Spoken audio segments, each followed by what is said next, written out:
Perhaps we need some outside universal threat to make us recognize this common bound. I occasionally think how quickly our differences worldwide would vanish if we were facing an alien threat from outside this world.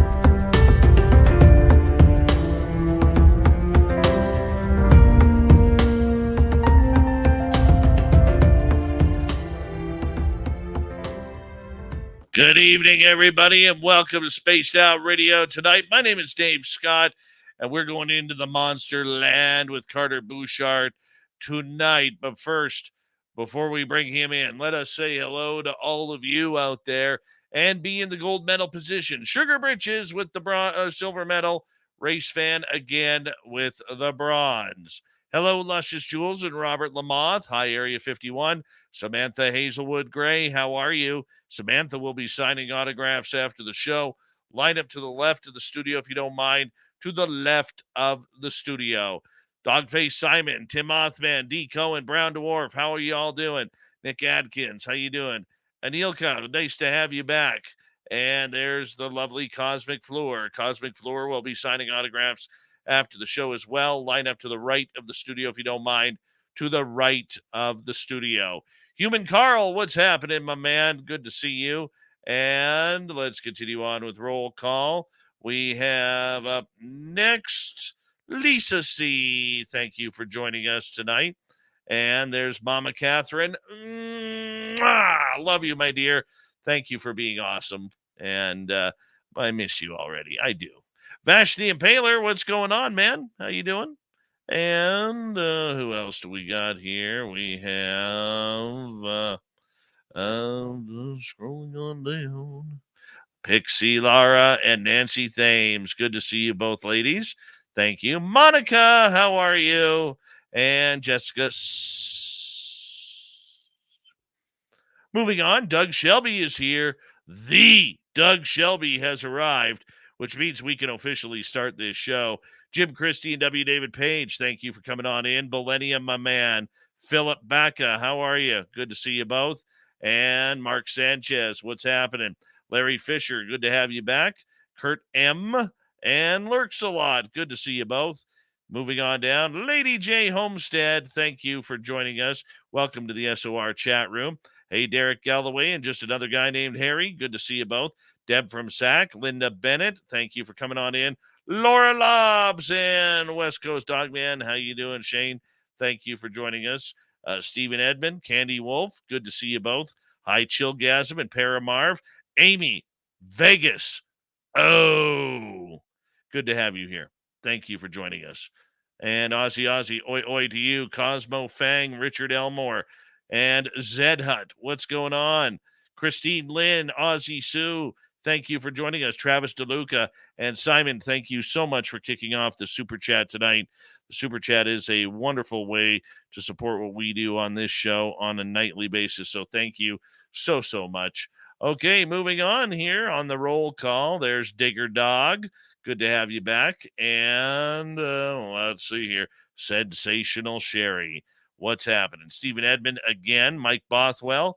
Good to see you both. Skip to Malou. How are you, my dear? Kevin, what's going on? And Little Kilroy, welcome to SOR chat. And Penny Van, nice to see you. Hi, Paul Francis and Welsh Hammer. Thank you for joining us as we got to get the radio side going. But before we do, hi, Izzy Stradlin Beth. And let's let Bill WD-40 into tonight's chat room so that way we can get lubed up for tonight's show, because you always want to go into a show nice and smooth, don't you? Doubleday, Glenn John McEnroe, the pride of Wimbledon, And Deb, thank you so much for the love with that great super chat. Very much appreciate you, my dear. Moving on. Excuse me. Who else do we have? Oh, we're caught up. We is caught up. Don't forget, if you're new here, hit that subscribe button, ring that bell, as we are here 7 days a week for your listening entertainment. And of course, what you can also do is give us a thumbs up, thumbs down, thumbs sideways, whatever you want. And after the show, leave a comment, because it really does help with our growing algorithms. We got 10 seconds left. Go shopping at our Spaced Out Radio store. You can check that out as well. So let's do this thing, shall we? Let's get ready to rock and roll. Derek Galloway, how are you, my man? Horns up. Let's rock.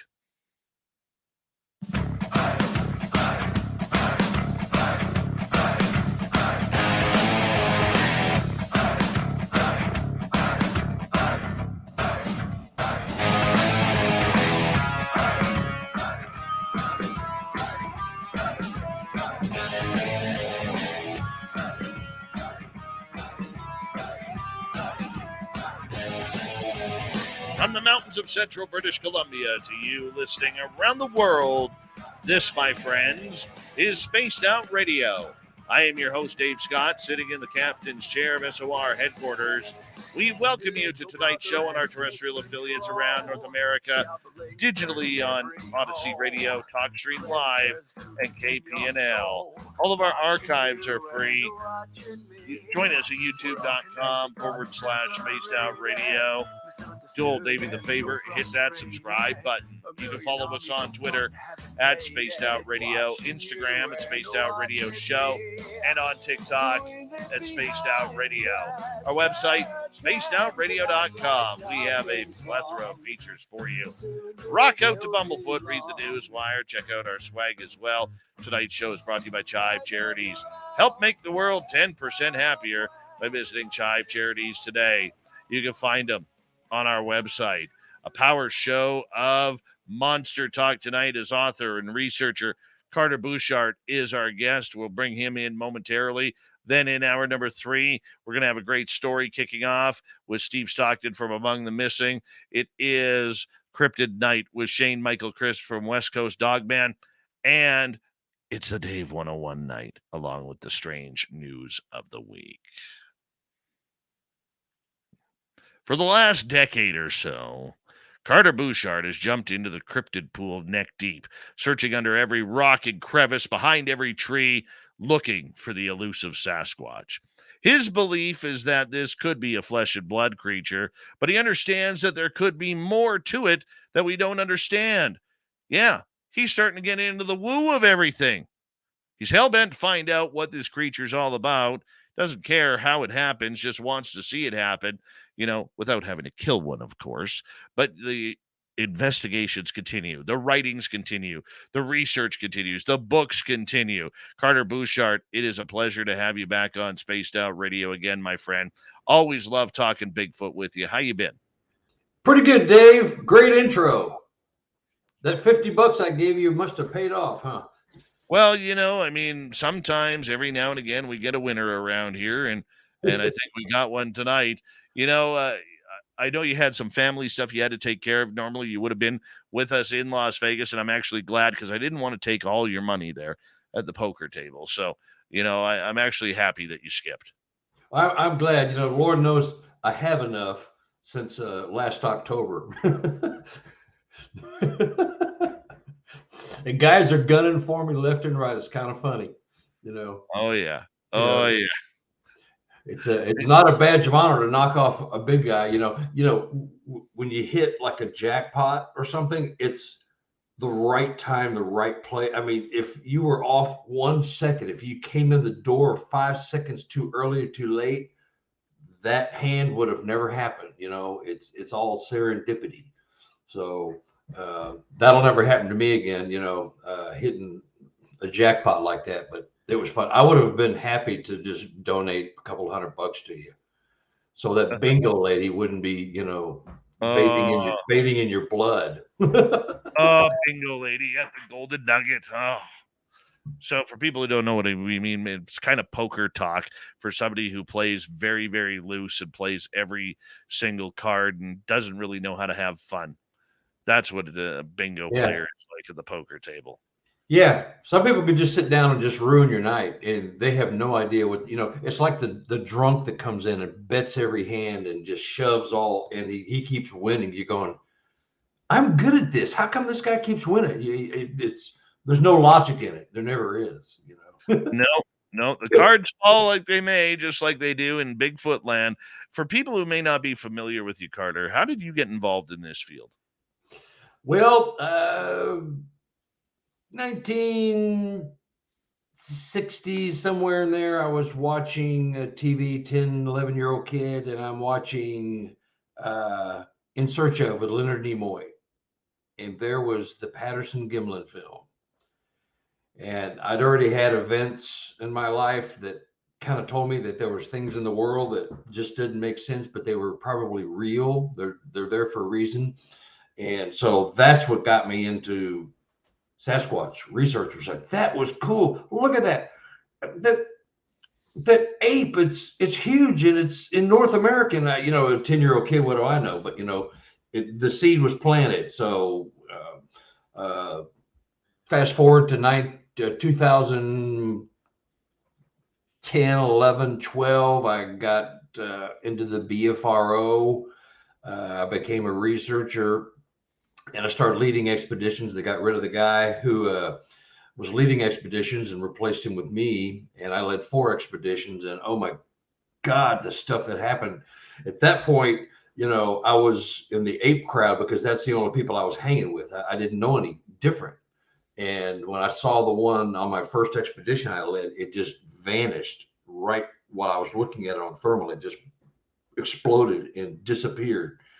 And I went, I'm hanging with the wrong group. I need to be over here on the dark side, on the quantum and paranormal side, because that doesn't happen to a dumb ape walking in the woods at 11:30 at night. Just doesn't happen. So that's, the long and the short of it. And that's where I'm at. And it's getting weirder as the weeks and months and years go by, the people I'm talking to.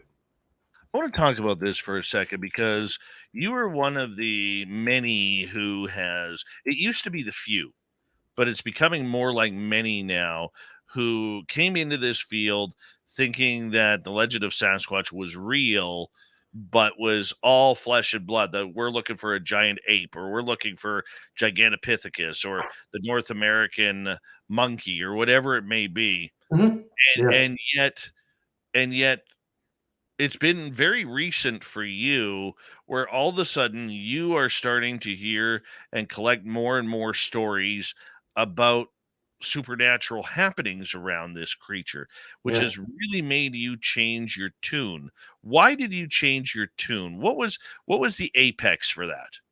Well, the apex was the night I was leading an expedition, and one of our group, we split into 2 groups, and we went to one area, which later became my research area. And they were going to go around this little conservation area and come back. Well, they missed their turnoff. We had bad radio trouble. And so they were lost. And so we stopped and stayed where we were. I said, you need to come find us. We're not going to come look for you because you don't know where you're at. So we know where we're at. You got to come find us. So we were maintaining radio silence. We're just sitting at 11:30, 12 o'clock at night in the middle of the woods, waiting for them to come.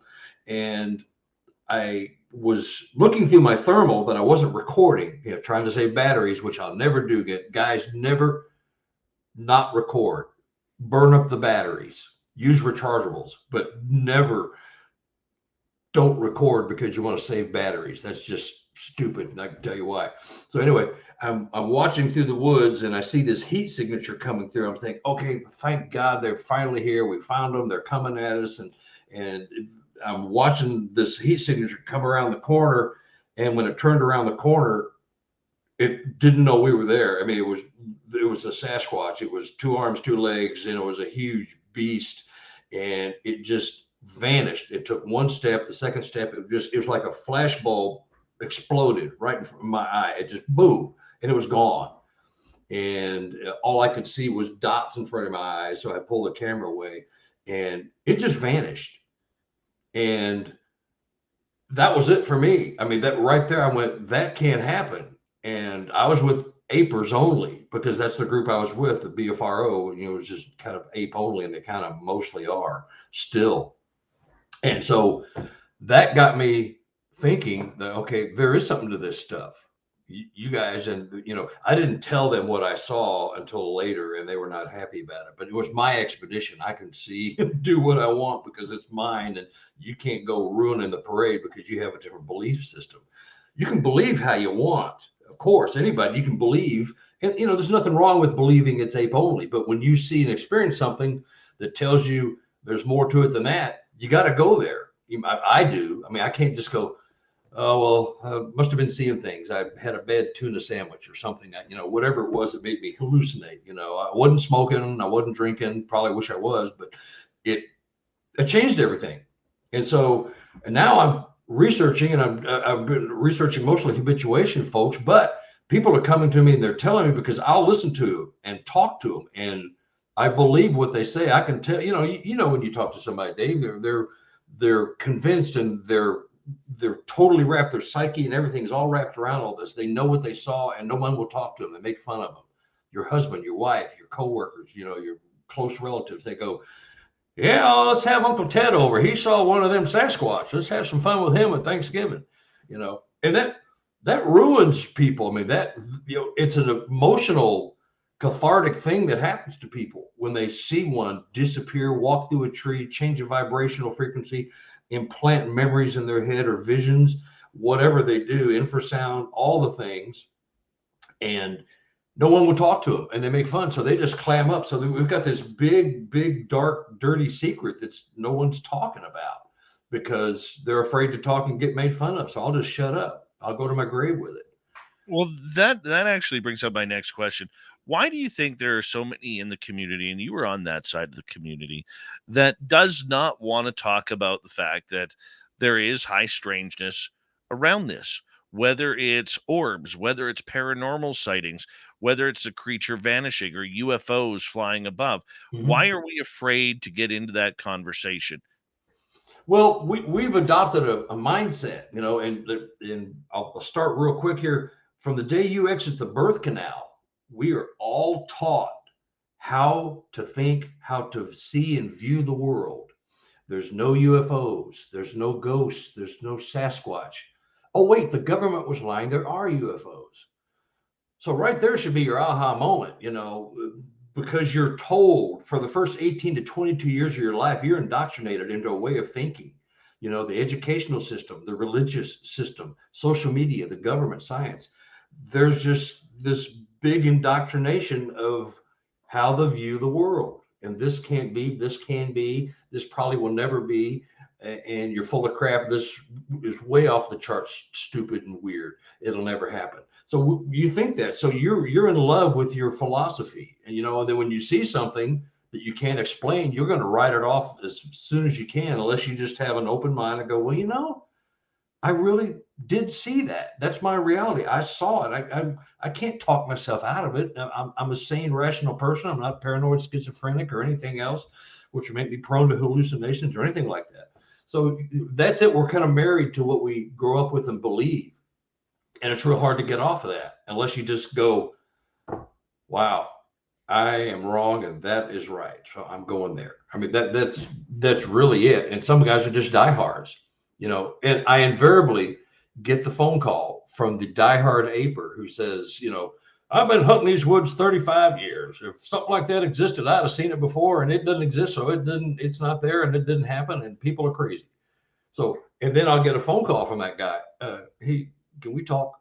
Because they had their aha moment. They saw one, you know, and a lot of my habituation people are just that way. The wife's home all day by herself at home. The husband's away at work, and she's got weird stuff going on all day. They're coming out and calling her name in his voice.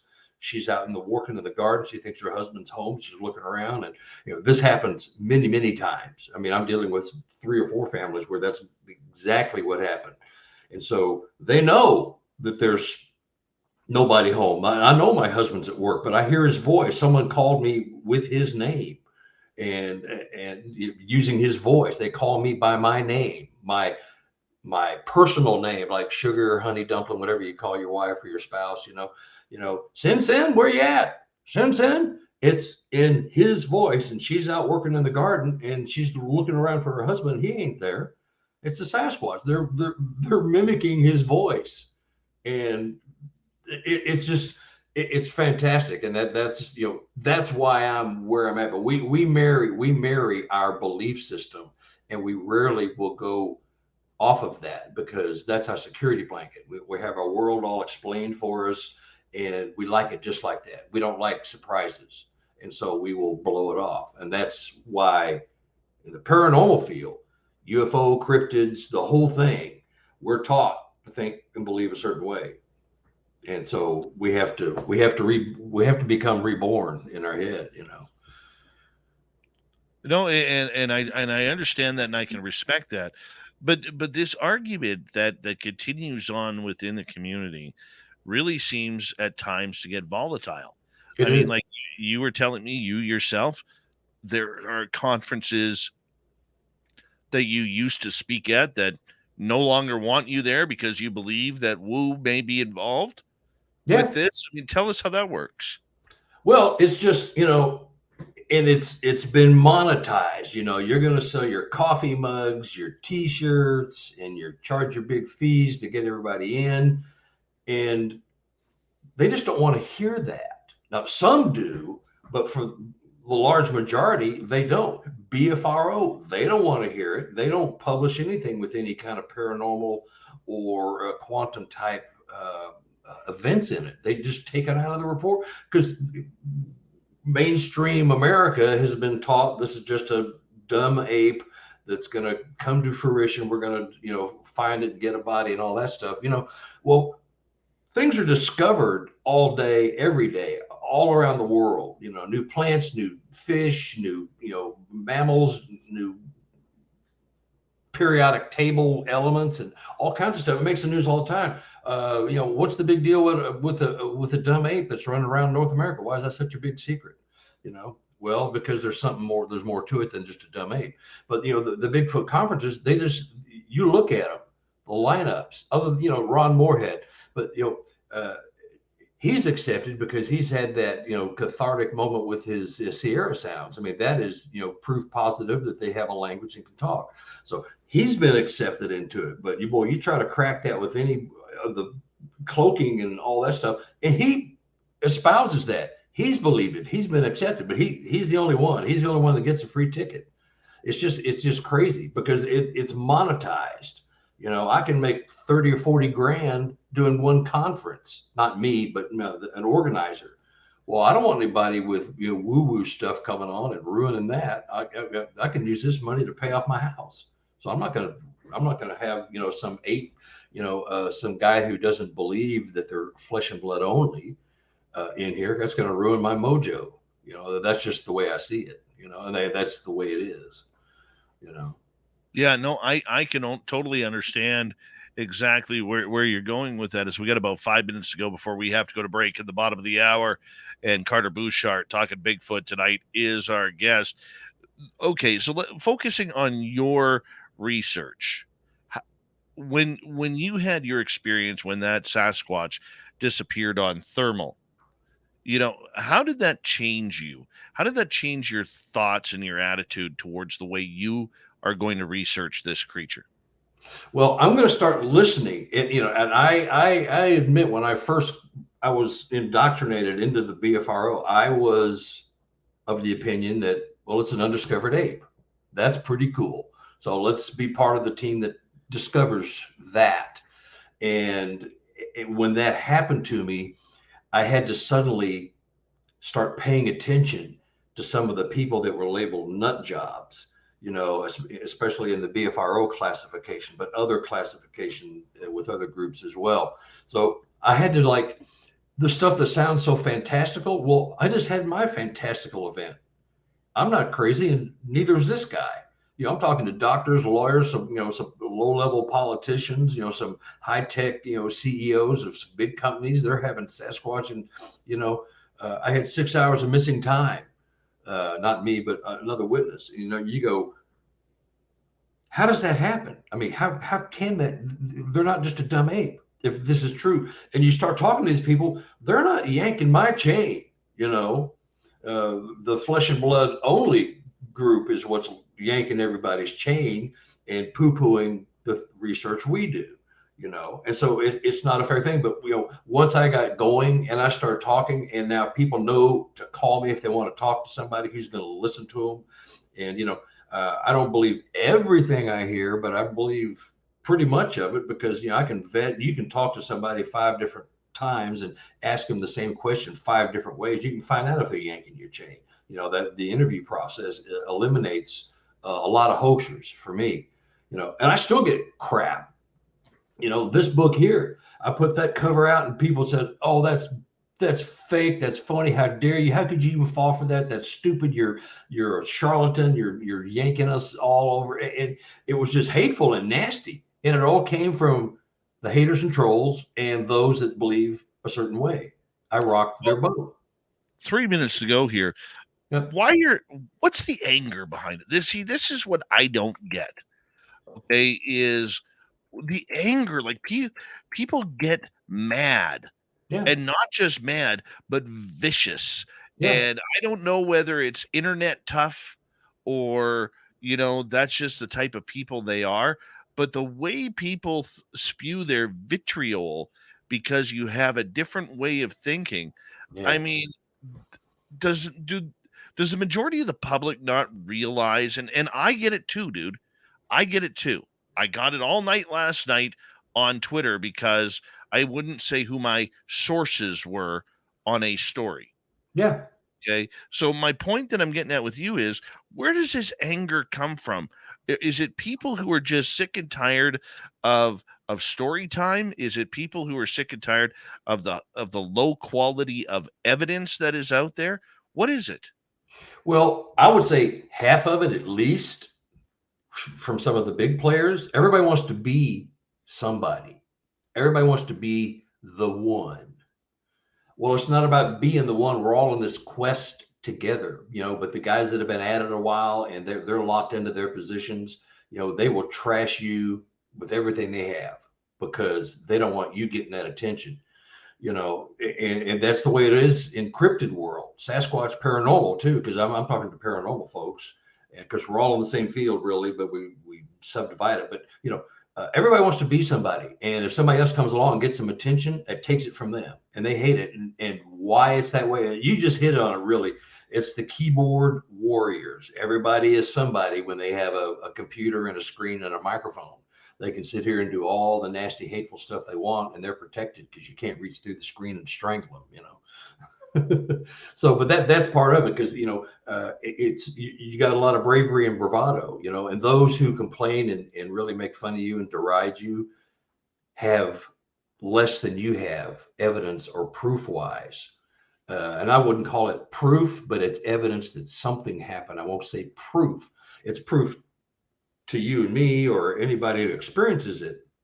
But it's a competition. Guys want to be, and gals want to be the one to have the body, the one to get the right DNA that gets, doesn't get lost when you send it in and all that stuff. Everybody wants to be somebody, and they're losing sight of what's the real victory here is to find out who and what they are, why they're here, and why the government has been sitting on it for so long.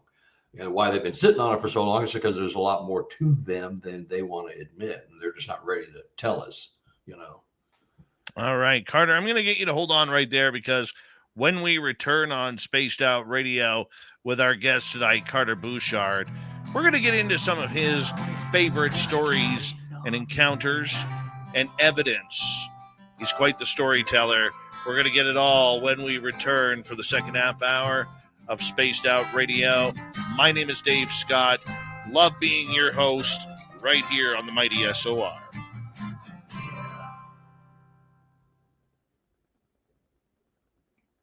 Way off. Yep. And don't forget, our YouTube audience can hear us. Oh, yeah. Well, you're still one of the best shows I've ever done, and everybody knows that. I mean, everybody knows. It's all smoke and mirrors, man. All smoke and mirrors. Yeah, well, you're still number one, so don't ever lose sight of that. Thank you. You know. Let's quickly say hello, the lovely and talented Kira. Good to see you. Nate Foot, my man. There's Nate Foot. Glad you found your way home there, buddy. Free your mind. How are you? And who else has shown up here? Where's Hallmark? Where's Hallmark hanging out? River Dogma, how are you? The lovely and talented Amber Dawn Glover.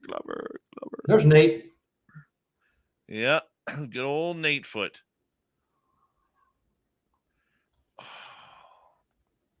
Oh, my neck is starting to crack. Oh, you have no idea how good that feels. Simon, you're too kind. Yeah. I get a massage once a week. I used to, but in my little dinky little town, they're booked like 3 months in advance. Wow. 3 months in advance. Yeah. And it's like, I went to my chiropractor. Hey, Johnny, how you doing? Yesterday and today. And she was like, dude, you need a massage. River Morris, how are you? Welcome to the chat room. And Simon, there you go. Thank you, buddy.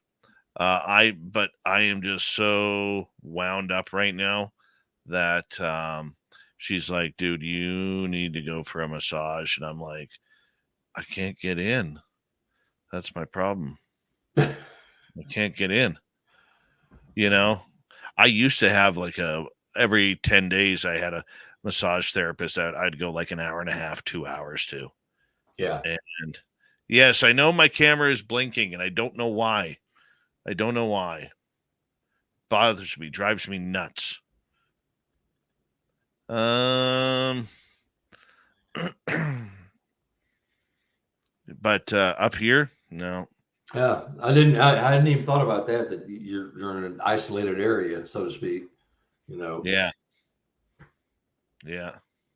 But I did it an hour once a week, and they adjusted me. They pull you and stretch you, and they hang you upside down, and so your spine can stretch out. That's a lot of it, the pressure, and then they just beat the holy crap out of you for an hour. It really feels good. It hurts so good, Mm-hmm. And I changed my pillows. The pillows I slept on, and they made a difference. Oh yeah.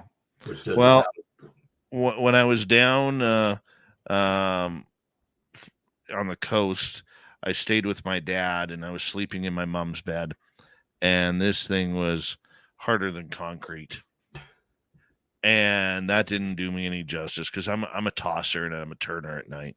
Yeah. And then when family arrived after mom passed away, I went and slept on the couch to make room, and it for the love of bananas, my parents have the world's most uncomfortable couch.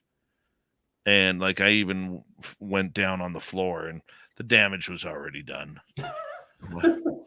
Yeah. Yeah. I know the feeling, We had furniture that was just for looks. You didn't really want to sit on it. Yep. Just Victorian, just the old 70s, 80s stuff, with the ornate backs and all that. It was just, stuff so tight. It was like sitting on a bale of hay that had, been encased in concrete. It was just, I would take a bale of hay over this. Yeah, no, that's what we sit on. We got 2 bales of hay, cats pee on it. It's really uncomfortable, but it's comfortable that way. It's just. I hear you there. Yeah. I hear you there. We got about 35 seconds. Thank you, Simon ×2 and Deb for the super chats. The super chat is a wonderful way to support what we do on this show on a nightly basis. So thank you so much. And if you haven't already, do a little shopping in our Spaced Out Radio store on our website. It helps what we do on a nightly basis.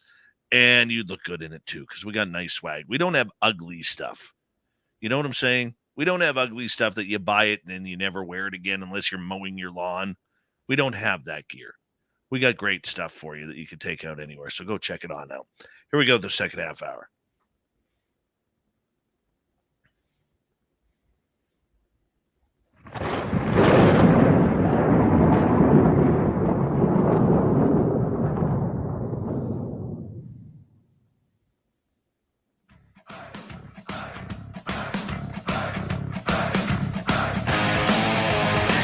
Second half hour of Spaced Out Radio is now underway. Thank you so much for joining us. My name is Dave Scott. I'm the dude behind the microphone who loves to bring you the woo at night. I want to remind you that if you miss portions of this show or others, check out our free archives by going to youtube.com/Spaced Out Radio. Do old Davey the favor, hit that subscribe button. Our website is spacedoutradio.com. We have a plethora of features for you. Rock out to Bumblefoot, read the Newswire, check out our swag. Follow us on Twitter at Spaced Out Radio, Instagram at Spaced Out Radio Show, and on TikTok at Spaced Out Radio. Carter Buschardt is here. You can find his books on Amazon, all about searching for Bigfoot, trying to find the legendary Sasquatch across North America. He's seen the reports. He's followed the reports. He's seen the creature himself, and he brings those experiences to you. Carter, welcome back, my man. Thank you, sir. Thank you. Thank you. Always glad to have you here. You're one of the good ones. You're one of the You good too, ones. sir. You too. Oh, You're in my will. I want your poker talent. That's what I want. That may take a transfusion, but I'd be willing to at that point. Where I'll take it. I'll yeah, take it. That's it. Yeah. Absolutely. Carter, this is a creature that has been seen not only across North America, but around the world. It's been seen in every Canadian province and territory. I think there are only 2 or 3 states in the United States, one being Hawaii as well, where this creature has not been located. In the lower 48, I believe there's another 2 that haven't had any sort of sightings whatsoever, and that would be somewhere in the dead center middle. I mean, for you listening to these stories, and we know this creature has been seen in places like the Himalayas, Australia, over in Russia and China and Vietnam and in northern parts of Europe. I mean, this is a creature that seems to be everywhere, but nowhere at the same time. When you're tracking this creature, how do you know that you are in a research area or a potential area? Well, at first I didn't know, and I would hear and sense some things, but to answer now, I know when I get that feeling of being watched, the hairs on my neck stand up, and I just know I'm in their presence, and I have research areas where 90% of the time I'll have some interaction. I'll have some evidence of their presence, whether it's a structure or scat or calls, voices, conversations. I mean, there's certain things that tell you you're there, and they may not expose themselves to you because they're the watchers. They like watching us. They're fascinated with us for whatever reason. I wouldn't be. I wouldn't spend my time watching humans all day. Well, but that's how you learn how to screw up the world real good is to watch us. But I know I'm in an area. You just know it when you get there. You hear or feel something, and so then I know I'm being watched. And it's just up to them to interact with me. And I usually I don't do the banging on the trees and whooping and hollering unless I hear it first. And then I figure, well, that may be for my benefit, so I'm going to return the call, return the knock, or whatever. And that's how you get some kind of communication going. But it's gone so far beyond that for me now. It's just bizarre. They come to me in my sleep when I'm meditating. I see visions, and I'm not crazy, but somebody listening to this right now, we're going, okay, here he goes. But you just know you're in their presence, and they're around. you know, and my witnesses are telling me the same things that I've sensed and felt. And so I'm going, that's a real thing for me. That's a real thing for you. That's a real thing. We have something to talk about. This is a real thing, you know, and they project images into my head at times. I've seen things, and I get communications. Weird things happen around my house since I made contact with a clan in 2019. And since 2020, all kind of bizarre stuff's happening at my house, and they're contacting and letting me know I'm there. You know, I'm an insecure guy, basically. So if I don't hear from them once a month or so, or get some kind of sign, I'm going, well, you don't love me anymore. Have you forgotten me? Am I no longer in the cool kids club? And suddenly I'll get something. You know, one night I was watching TV, got a tap on my head, 3 taps. I'm sitting on the couch with my wife. I look over at her and go, did you do that? Do what? You know, she's got her phone in one hand, her Fire or Kindle in her lap, and watching TV. I'm not even there. She's like so far into the internet thing. I'm gone. I'm not there. So I'm going, well, that wasn't her. And so, you know, then the next night, same location, we're watching TV, and the TV turns off, and the remote on our coffee table just jiggles a little bit. Somebody pushed the button and turned the TV off. That wasn't happening until I made contact.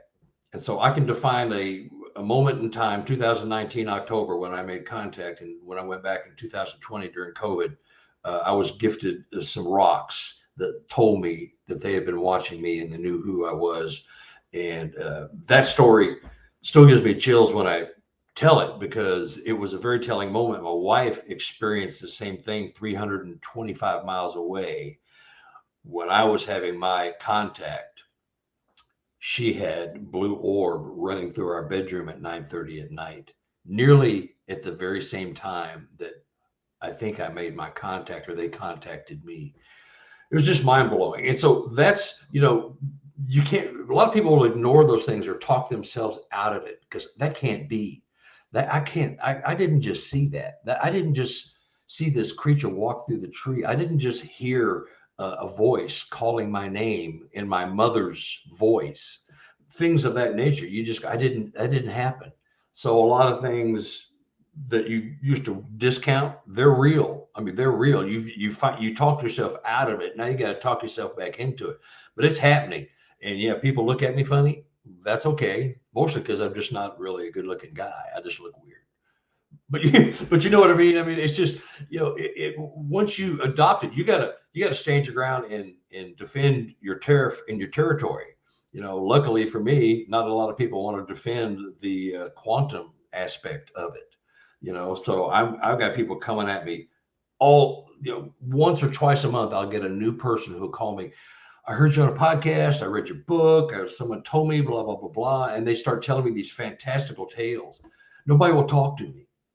And so I'll talk to you. Let's talk about it. Let's try to explain what you had. Let's explain it away if we can. If we can't, you got something. And probably 75, 80% of the time, we got something. There's something going on that is, you know, and I don't even consider language. That's not paranormal. You know, dogs bark, birds chirp, people talk, Sasquatch talk. They have a language. It's just not one we can define with our hearing. Is like, it sounds like a bunch of gibberish and, you know, somebody just farting around in the woods, but it's a language. You know, you've heard Moorhead stuff. I mean, you know what I'm talking about. So it's, you know, and I've got people not calling me. I've got conversations on my property. I'm hearing 2 Sasquatch talking. I'm hearing 3 talking amongst each other. What do you do with that? Are these people drunk, stoned, or whatever, or are they upright, you know, God-fearing citizens who just, I can't believe I'm hearing this. What do I do? What's going on? And so it's just mind-boggling, you know. But that's where the research took me, and it's a joy to hear that, and it's, you know, it validates me when I know I've experienced some things, and it validates them to know that somebody they're talking to has seen it and can talk to you about it and has experienced it. It's very freeing and wonderful, and they go their separate way, and they're happy, and they may or may not get it into one of my books. It doesn't matter, you know, but they get to tell their story. And you know, they don't want anything. They don't want any money. You know, they get a free book, you know, and they don't want any money, fame, or fortune. They don't want their name out there, location, nothing. I change all their names. I change the location. Because where it happened and who it happened to does not matter. It's the fact that it happened. So, so their anonymity is safe with me and the public, because no one will ever know who they are. So they just talk freely, and they're just so joyful. Some of them are crying at the end of the conversation because they're like so emancipated from the fear of ridicule. You know, it's just like, hallelujah. You know, I can talk to somebody and they're not making fun of me, and they're not, you know, making me sleep on the couch because I'm a weirdo. You know, and it's you know the feeling. It's just it's mind-boggling, and so it's a high for me. You know that. I can't get with a gummy. It's awesome. We don't have a body, which is probably 95% of the argument as to why people will not believe this creature is real. But for you, as someone who has seen it, you've been around it. What's it like being around these creatures? What's the energy in the air like? It's supercharged. It's like your clothes have a lot of static electricity.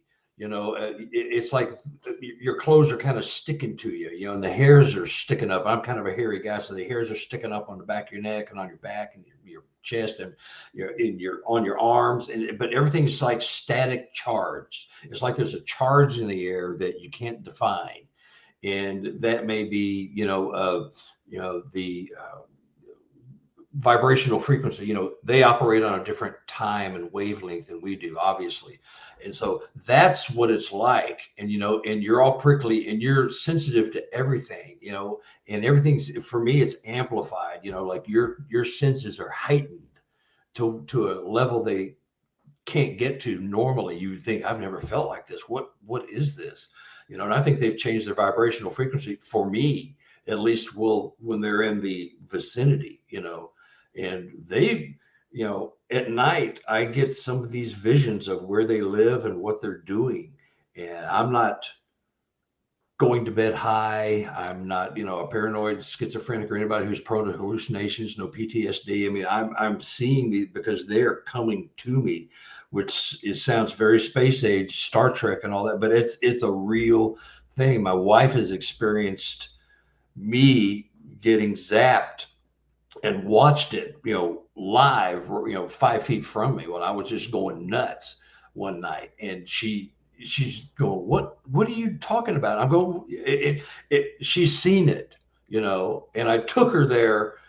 I took her to this research area to show her that, you know, cause she was, you know, patronizing me a little bit, you know, I'm glad you got a little hobby there. She sees all my photos and film and stuff on the desk. And I said, well, don't do that. This is real stuff. This is real. And I took her, and, you know, I was going to show her. They ended up showing me, you know, the Sasquatch people. They showed me, you know, I'll show you, Mr. Smarty Pants researcher. And so it was one of those moments. And so she was another convert. She's going, I can't explain that. I believe you. I'll never say another word. Get me out of here. It was, she couldn't wait to get out of there.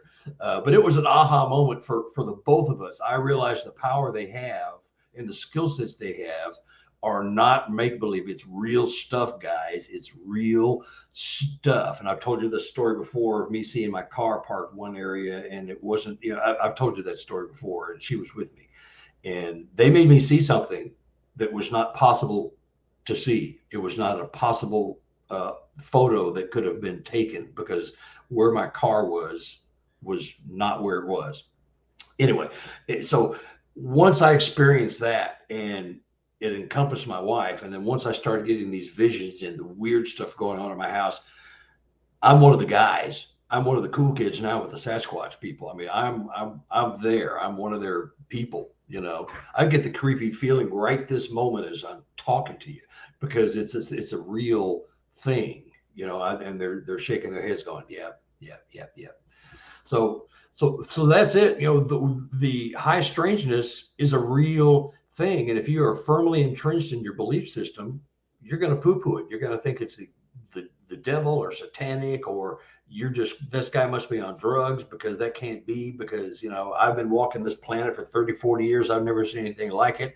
If that existed, I'd have seen it. I've already said that once today, but you know, tonight, but it's that mentality that keeps us in the dark ages with Sasquatch. Body, government's got plenty of bodies. You know, they know exactly what's going on. I don't know that. I know it in my heart. I feel it, but I don't know that. But I guarantee you, they are the keepers of the bodies and the keepers of the secrets, them in science. You know. So. Tell us, we got about 9 minutes to go here before we go to break. I would love it if you would tell us a recent story in your investigations, one that's captivated you.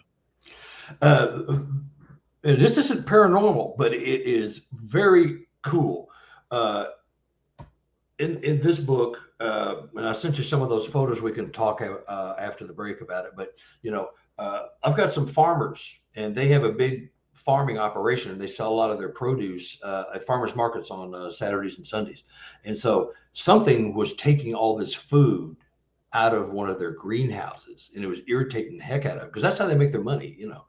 And so they know they live on a habituation situation. They have Sasquatch watching them do their daily work, walking around the house. You know, they see them. They see them watching them working. You know, they'll pop up from behind a tree and they'll look, or they'll be walking in the background in the forest, so they're far enough away where you can't really see them, but you know it's them. It's these dark, giant humanoid figures walking around in the woods. They just watch it because they love to watch them interact with their animals and their farming operation, and they're just fascinated with, you know, women and children and family. So anyway, something was stealing their food and eating it. So they thought, well, I'm going to figure this out. So they put motion lights up. So if something got over there by one of the greenhouses, the lights would go off. Well, one night, the lights go off. It wakes him up. He sees the lights on. He's going, okay, there's somebody at or near my greenhouse. So he gets out. He can't find a flashlight, so he takes his phone out there. It's got a light on it, and he's walking out the door, and he hears this blood-curdling scream coming out of the forest. And he's going, oh, okay, they're out in the woods, okay. And he gets closer and closer, and he hears this big giant scream again coming from another area in the woods. It's just 1 o'clock in the morning, you know, and the Sasquatch are out screaming. He's going, well, okay, they're communicating, whatever. He gets to the greenhouse. He hears a scream coming from inside the greenhouse. This juvenile has gotten trapped in the greenhouse because it was so busy eating, you know, that it just totally ignored the fact that the human was coming to check and see who was in the greenhouse. And so he opens the door, and I sent these photos to you. We can talk about it when we come back. And the Sasquatch runs at him, and it runs right by him and brushes up against him. He could have kissed him. It was a contact. It ran. They were both stuck in this door, and they both turned sideways and like that. And it touched him, and it was screaming because it got caught in the greenhouse. And if the parents were trying to warn it, it was a juvenile, about 6.5 feet tall. That sounds like, you know, tall, full grown, but that's not, you know. Anyway, he's seen it several times. It still goes there to this day, lets itself in the greenhouse, and they've just quit stopping it. They've told him to quit taking so much, and it has cut back on the food it was taking because they know they don't like it, you know. And there's really, all you have to do is tell the forest people, tell the Sasquatch, hey, you're taking this. Don't be mean to my animals. Don't kill our peacocks. You know, this is how we feed our family. You know, you can have this, but don't take all of it. And they've got an uneasy truce in that regard. So that is like the most recent favorite story, because it's, you know, this kid's 25 years old, and you've got a Sasquatch running by him and brushing up against him, just what? Just like that. It was so fast. It just happened so fast. But it's funny, and it's gone back, and they know it, and they just kind of let it go until it gets too repetitive, and then they'll go out there and say, okay, stop. They'll lock the door, and then it can't get in. It won't break in. but they've left the door open so he can open and close the door. I sent that picture. We'll look at it. But anyway, that's my favorite story. It's just, and these people are down home, sweet people, salt of the earth, very, very religious. The religion is at the center of their life, and God is their savior. But they know God made other creatures on the planet besides man, and the birds and the bees. And they're dealing with these creatures. So that's my most recent favorite story. There's others, but that's pretty cool. One thing that you said profound to me is I think a lot of people believe, or who may not believe or question this type of research, it doesn't matter whether it's Sasquatch or UFOs or ghosts, that the people who encounter these creatures are a little bit nutty, a little bit tinfoil, a little bit off their rocker, usually making minimum wage, okay, and, no college education. But you are somebody who, has seen the gamut, like you just mentioned. I mean, the people who are having these encounters are good, everyday people. That they didn't ask for this. So explain how, that fallacy of the stigma of people who come in contact with these creatures is very wrong. Well, education means nothing. Experience means everything. So they're going to the people. And you're right. It's rural folks. It is the workaday people, the working class, for the most part, who are understanding and open-minded. They're not in search of wealth and fame and fortune. They don't have 14 degrees and they run a big giant corporation and making billions of dollars.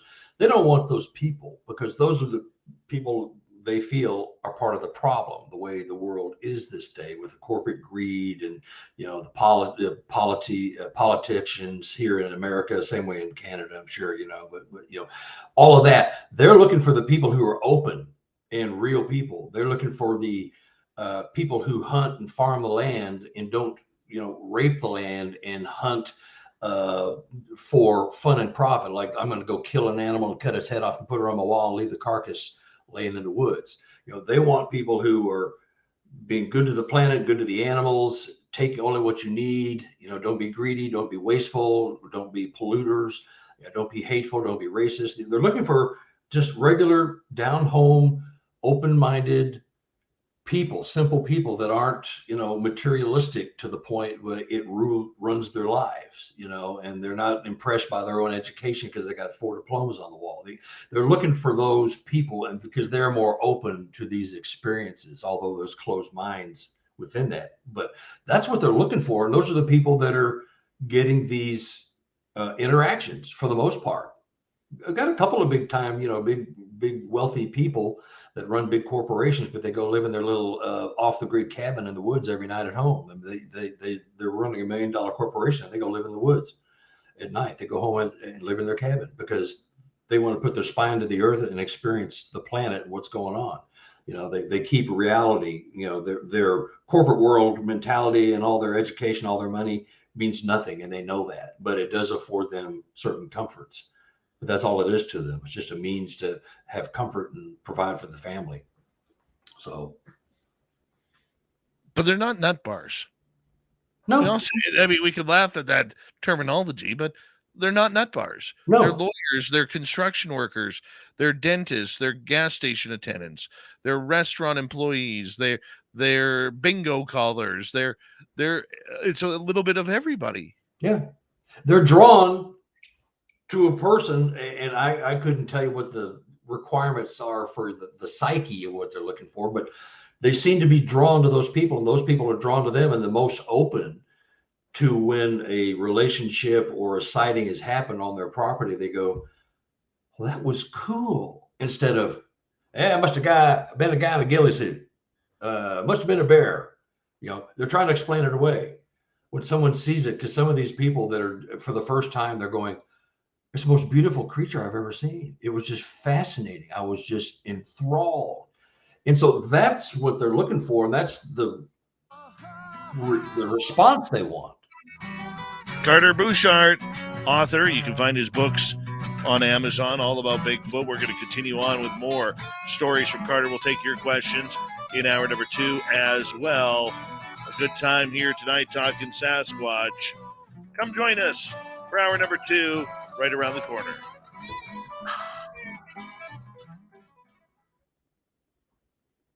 All right, Carter, I'm going to put you in the green room. I'm going to disappear for a bit because nature's calling. Yeah, how long we got? 5 minutes? About 5.5. Okay, me too. Be right back, audience. Don't leave. We got a good hour coming up.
All right, I am back.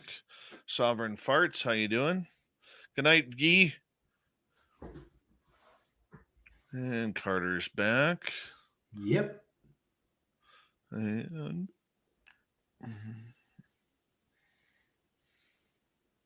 just seeing if I'm missing anybody else here.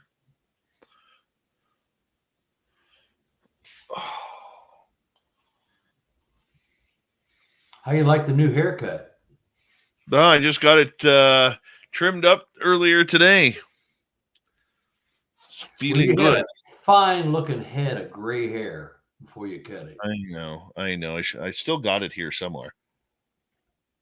Yeah. Hold on, Carter. We got like 5 seconds. You're good.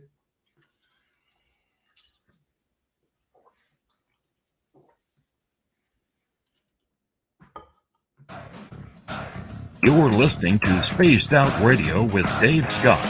Follow Dave on Twitter at Spaced Out Radio and on Facebook, Spaced Out Radio Show. Hour number 2 of Spaced Out Radio is now underway. My name is Dave Scott. Thank you so much for joining us. We very much appreciate it.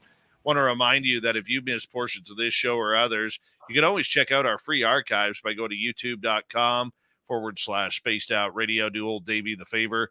Hit that subscribe button. Our website, spacedoutradio.com. We have a plethora of features for you. Rock out to Bumblefoot, read the Newswire, check out our swag as well. Follow us on Twitter at Spaced Out Radio, Instagram at Spaced Out Radio Show, and on TikTok at Spaced Out Radio. Hey, let's get to the Desert Clam. He set the password for tonight in the SOR Space Travelers Club. Halibiotic. Halibiotic is your password. Use it wisely, space travelers, as the Clam sets the password each and every night right here on Spaced Out Radio. Let's continue on talking Sasquatch, Bigfoot. Carter Buschardt, author and researcher, is up with us tonight, and you can find all of his books on Amazon when it comes to it. Carter, thank you so much for joining us this evening. Well, thanks for having me again and again. This is about what, my sixth time here? Fifth or sixth? Yeah, man. You about tired of looking at me? Not yet. Not yet. Okay. Well, I'll get to you shortly. Well, see, the reason why I keep bringing you on, for people who don't know, Carter is one hell of a good poker player. So every time I bring him on, I don't care about the Bigfoot. I'm studying his tells. That's what I'm doing. I'm studying his tells so that when we finally do meet at the poker table, I could take him. You will crush me because you'll realize how easy it is to read me. You know, I play with a group not every morning, but probably 4 days a week. I play Harrah's, and I play with probably 10 or 12 of the same guys on a 9-man table. And so we all know each other and we know our tells. So it does keep you on your toes because you do have tells, even if you think you don't. You do. I do. And I know what they are. And some of them, they'll tell me, when you have a pocket pair, you do this. And they'll mention something I do. I go, damn, he's right. Ooh, I got to stop that because it is a tell. That can cost you a couple $100. Real easy.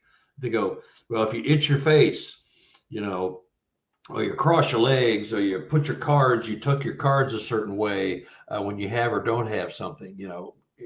People study and body language. That's what I've been studying lately is body language. Poker players study body language, because lawyers and judges and stuff, they watch that stuff religiously because there are certain tells when a defendant or a litigant is saying something that's not true or is true. And the body language are big tells, crossing legs and acting relaxed and just certain things that you do, you're running a hand across your brow, scratching your nose, you're doing this. Anything is a tell, if you do certain things when you have a good hand. Yeah, and it's funny. There's a science to it, just like there's science to Sasquatch. There is a science to it, indeed. Well, let's get back to Sasquatch here because our radio audience will have a tough time trying to figure this out. But you've actually provided some pictures for tonight for our YouTube and Twitch audience that's watching on in. And, these are photos that are quite incredible, including one that is like a shape in a face. So I'm curious, when you get these photos, are these people who are sending you these photos, or is this something that is, that you are finding as evidence yourself? They're sending them to me, and so this one here is perfect. And this is a story. This is the juvenile that ran by my witness here in Missouri. Now, this is the greenhouse, and they are made with heavy sheet plastic that you can stretch over. It's like a Quonset hut, the arched thing, and it's about 35, 40 feet long and about 15 feet wide. And so the Sasquatch, the juvenile, was, when they get inside, here in Missouri, the winters get really, really nasty cold. So they have propane heaters. So that there are two Quonset huts, two greenhouses with one heater in between them. And so it creates condensation inside when it's like 4 degrees outside. This is the condensation created from the heat inside these greenhouses. So this was the juvenile that ran by him, and he recognized him, but this face print was not made that night. But it presses its face up against the plastic, looking for humans. And if you look at that picture, I mean, it looks like you can see where the eyes are. They're deep set. The brow ridge is pronounced so that the eyes are set back in. You can see the hair. If you blow that up, you can see the hair all around the face and the eyes. You can see the lips. You see the chin. You see the nose. I mean, you see everything. And I have, just about 2 weeks ago, he sent me 4 or 5 more photos similar to this, but they're all different sizes and shapes. So they've had half the family inside here eating vegetables. But this is what they do. And he presses his face up and looks around, see if the coast is clear now that he got caught in there. And this is what they do before they exit. They look around and see if there's anybody out there. Then they go out the front door. He just caught that. That's just on his camera phone. Isn't that just incredible? I mean, if when you blow that up, you've got it. You can look at it real close. You'll see the hair on the face, going away from the eyes. It's just like, right. It's wispy. Yeah. I mean, it is what you can see: the lips, the chin, the nose, the nostrils. A lot of people, Carter, may look at this and say, well, that could be easily made by an artist or somebody who has any artistic flair or talent. How do we know this is real? I know the people. I've known this family for close to 20 years, since I got into Sasquatch research, because I met the patriarch of the family, the elder statesman. He had 2 Class A sightings, visual one-on-one reports in BFRO. I got to know him. He's a man of the cloth. He's a minister. He's a preacher. What he does, he's a substitute preacher. But his whole family are God-fearing, wholesome, salt of the earth, work hard. Every family member I've met has had Sasquatch interactions of the paranormal kind and of the flesh and blood kind. And it's just, to a man, I've met 1, 2, 3, 9, 10, 11, about 12 people in this family, and they're all dispersed around Missouri. And all of them, when they go out, they have events. They have things happen. They have interactions because the Sasquatch are attracted to this family because of their faith, possibly, although we can't get religion mixed into with, Sasquatch doesn't understand the religion, but they are not wasteful hunters. They farm the land. They work with their hands. They're good with people. They're good humans. They don't screw people. I mean, they're just the kind of people you want to be around. And so these people are not the type. They're just, Dave, people that would do this, and I know people that would, and these people are the antithesis of the people who would do that. They don't want anything. They're as shocked and impressed with what's going on with them as I am. I mean, they're like, well, look at this.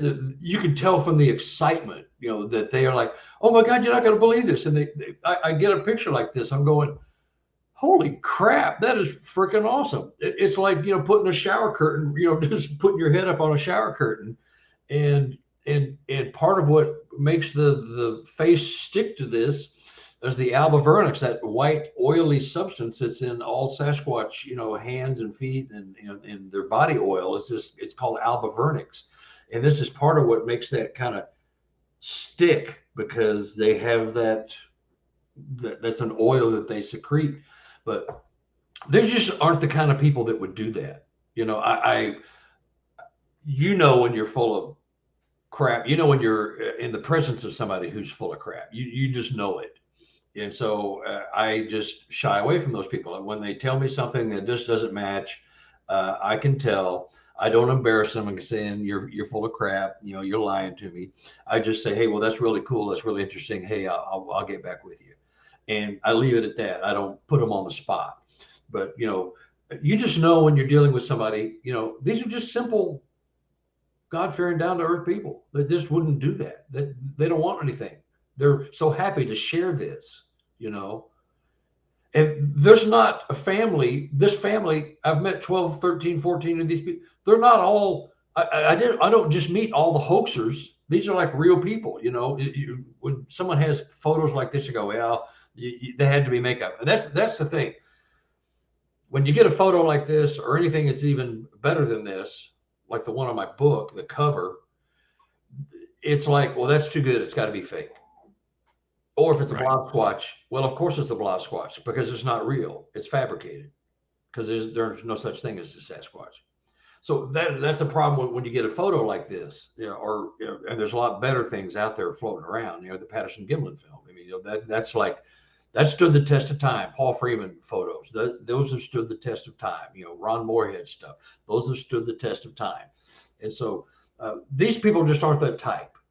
That's all I can say. You know them. You've dealt with them. I've dealt with the family on and off for 10, 12 years, and it's like, these just aren't those people. They're just not the type.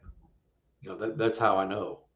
And that's all I can say. I mean, and there's some people that I've talked to, they're full of crap. I've had some of those, and so you just kind of agree to go the separate ways. We'll talk later, and I just don't contact them anymore, because there's no need, because I know what they're trying. I know the kind of person they're trying. You got another photo? Yeah, I do. I'm just trying to, I believe there's the next one. This is of this same greenhouse, except we have a handprint now. Yeah. Well, that's the door that the creature, the being, excuse me, they're not creatures, they're beings, ran through. So, and he put a door lock on it. So when he doesn't want them in there, he locks the door, and they could go in through the plastic, because where the heaters go into the side of the plastic, well, you can just lift that plastic up over there. But if that door is locked, that's their preferred way of going in and out. They won't go in and steal the food. He knows that door being locked means don't go in there, and they don't. They've quit, because they've kind of got a deal worked out. You quit eating my food, So, but that handprint is that when they're doing this, they put their hands up and they're looking for the humans. And so that's why that handprint, and the photo that you just showed in this one and all of them, those prints are on the inside of the greenhouse, not on the outside. They are on the inside. So that in the photo of the face, that's on the inside. It's not on the outside. And that's how they're keeping a lookout for my witnesses coming to run them off when they've had, they had enough. So, and the other folks, so that's the door that was open, and the creature, my guy was going in as the creature was running out. It was just, it was hilarious. Not at the very moment it happened. I don't think he was all laughing about it, but he laughs about it now because he's dried off his pants when people wet his pants, and he's dried off and he's happy now. And he realizes, that was a 1 in a million time event that will never happen again, but it can happen to somebody who's new to this. And, you got these beings running around. Show that other one with the hand, with I think I sent the one with the handprint with the guy. Yeah, that's my witness. And so that is on the outside of the greenhouse, and that print is on the inside. And so he put his hand up, and that hand print from the base of the palm to the tip of the middle finger, I think is 11.5 inches. My hand, that's not my hand, but my hand on a similar print falls about 3 inches short on the finger length, because that's 11.5. Mine is about 8.5 from the base of the palm to the tip of the middle finger. Just like that photo behind me of that handprint next to the lamp there, that one is about 12.5 inches. So it's even bigger. That's unbelievable. That's unbelievable. I mean, evidence for this creature is rare. Yeah. Okay.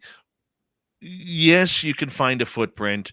Yes, you might be able to find some structures that are,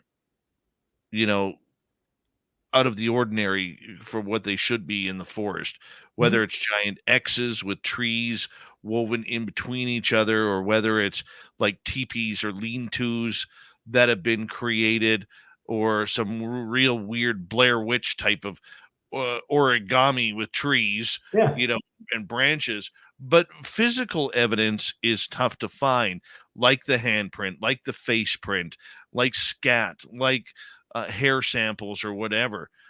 How is this creature able to leave so little evidence, in your opinion?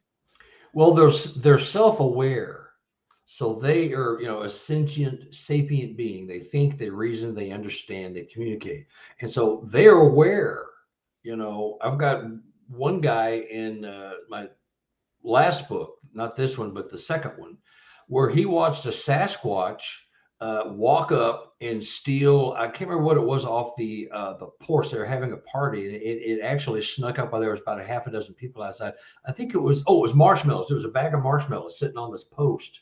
And they had a high fence kind of covering, surrounding this area, but it had reached over and grabbed this bag of marshmallows off this post at this outdoor fireplace they had, where they were cooking out and just had a party.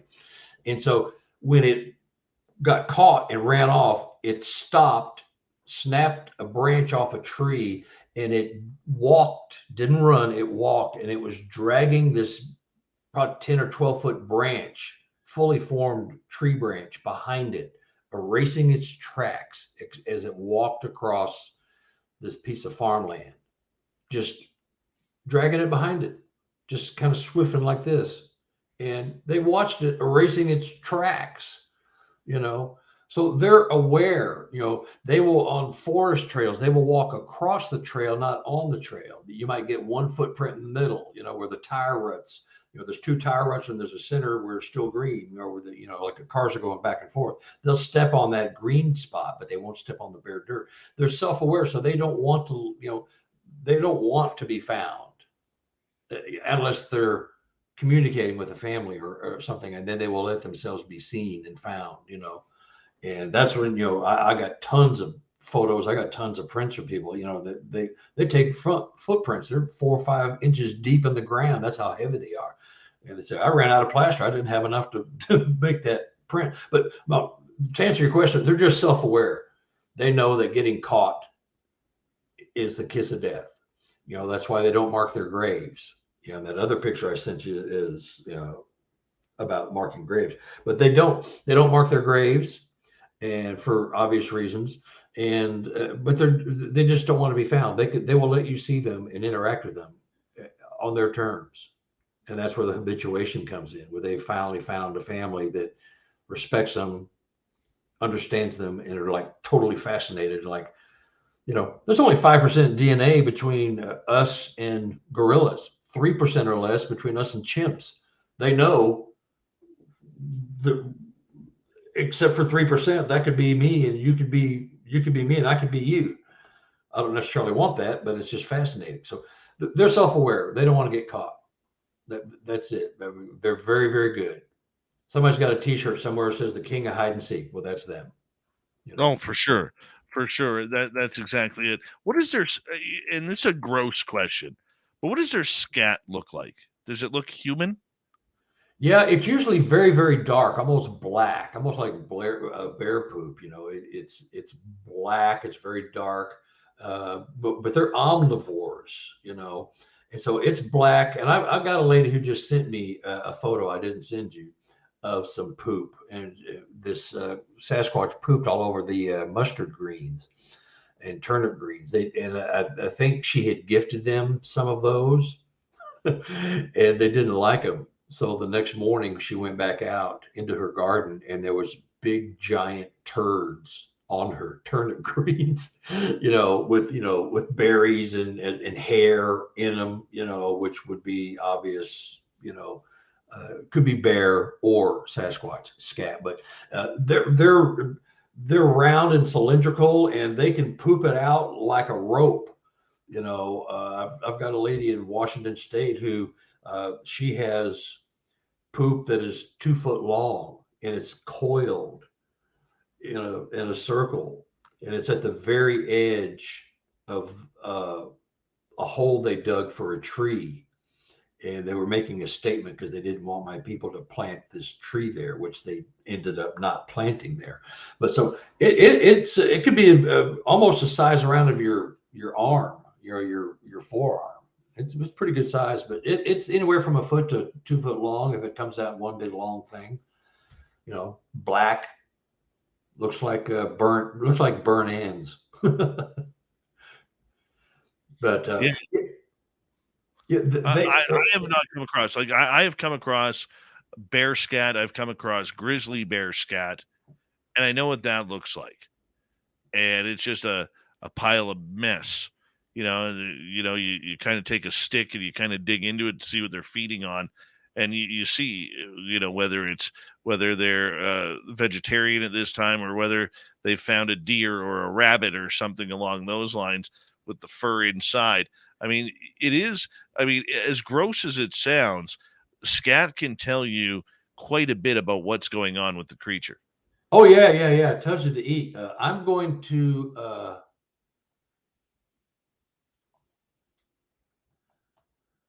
send you, if I can, I'm going to send you,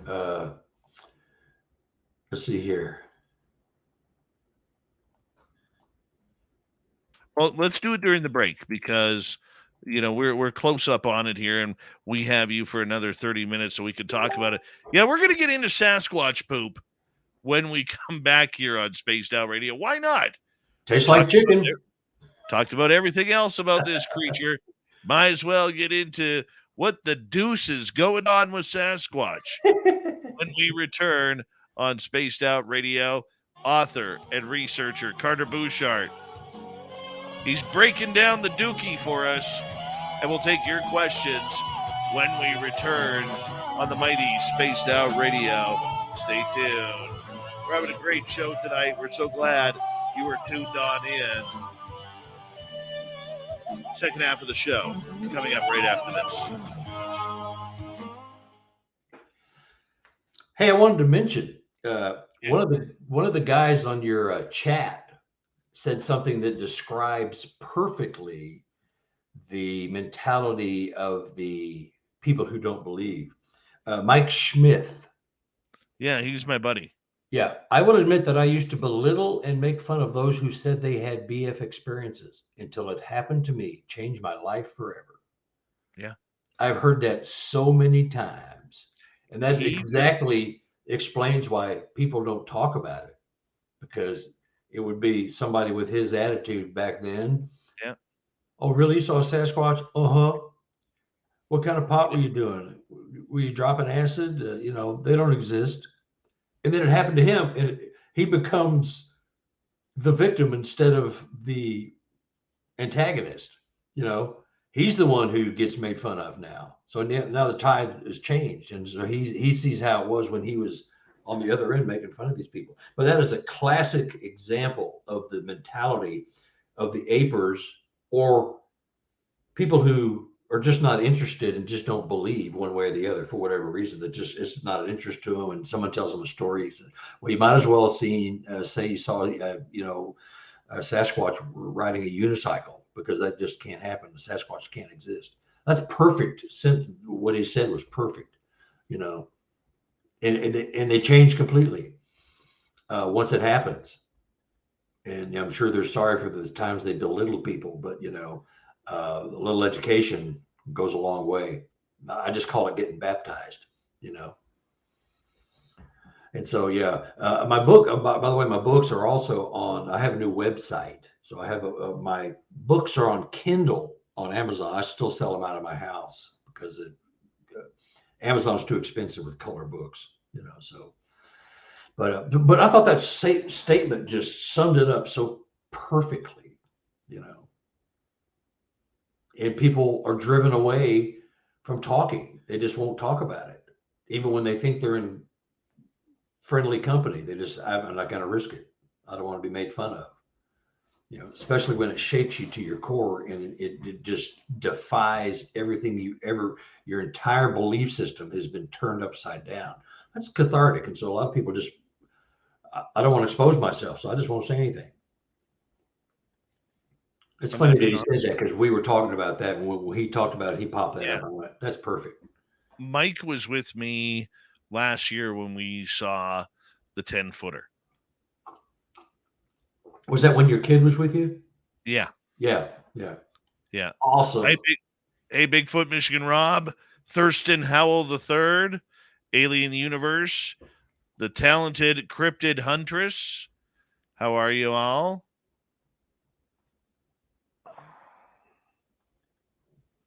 Yeah, Mike is a very good researcher. Yeah. So that was his first aha moment? No. Oh. No, it happened prior to that. Okay. Well, but that's good, though. He had that. And there's Mike. Mr. Eon, the voice of the gods. How are you? If you ever heard Ian talk, you would fall in. He's got that James Earl Jones type of voice with a British accent. Oh, yeah. Oh my God. Like, I'm getting him to do a bunch. We're going to be redoing a bunch of our stuff, and he's going to be cutting the audio for it. So it's going to be incredible. Yeah. Incredible. Red Creek Mafia. He's got a good podcast. Right on. Yeah. We'll have to go subscribe to that. Yeah, he's a good guy. He had an experience that just blew his mind. And Sibylla Irwin ended up doing his drawing. I hooked them two up, and she did a drawing of him. It's and my guy in Canada, she did a 2-part show with him. Yeah. Mark Richardson there. So, but are we still on break? Yeah, we got about another minute. Okay, cool. Yeah. So, but that attitude really just sums up the government and the disinformation. They will just, trash you and send out all kind of stuff, and then you're just humiliated and you say nothing. So, but these people that are calling me, I'm just so flattered that they're reaching out to me and sharing these stories. And it takes a lot of courage to do that when you've been ridiculed and laughed off of other podcasts and talk shows, or made fun of at the family dinner table, at Christmas. It's devastating, All right, buddy, hold on right here. Okay. And we're going to get going.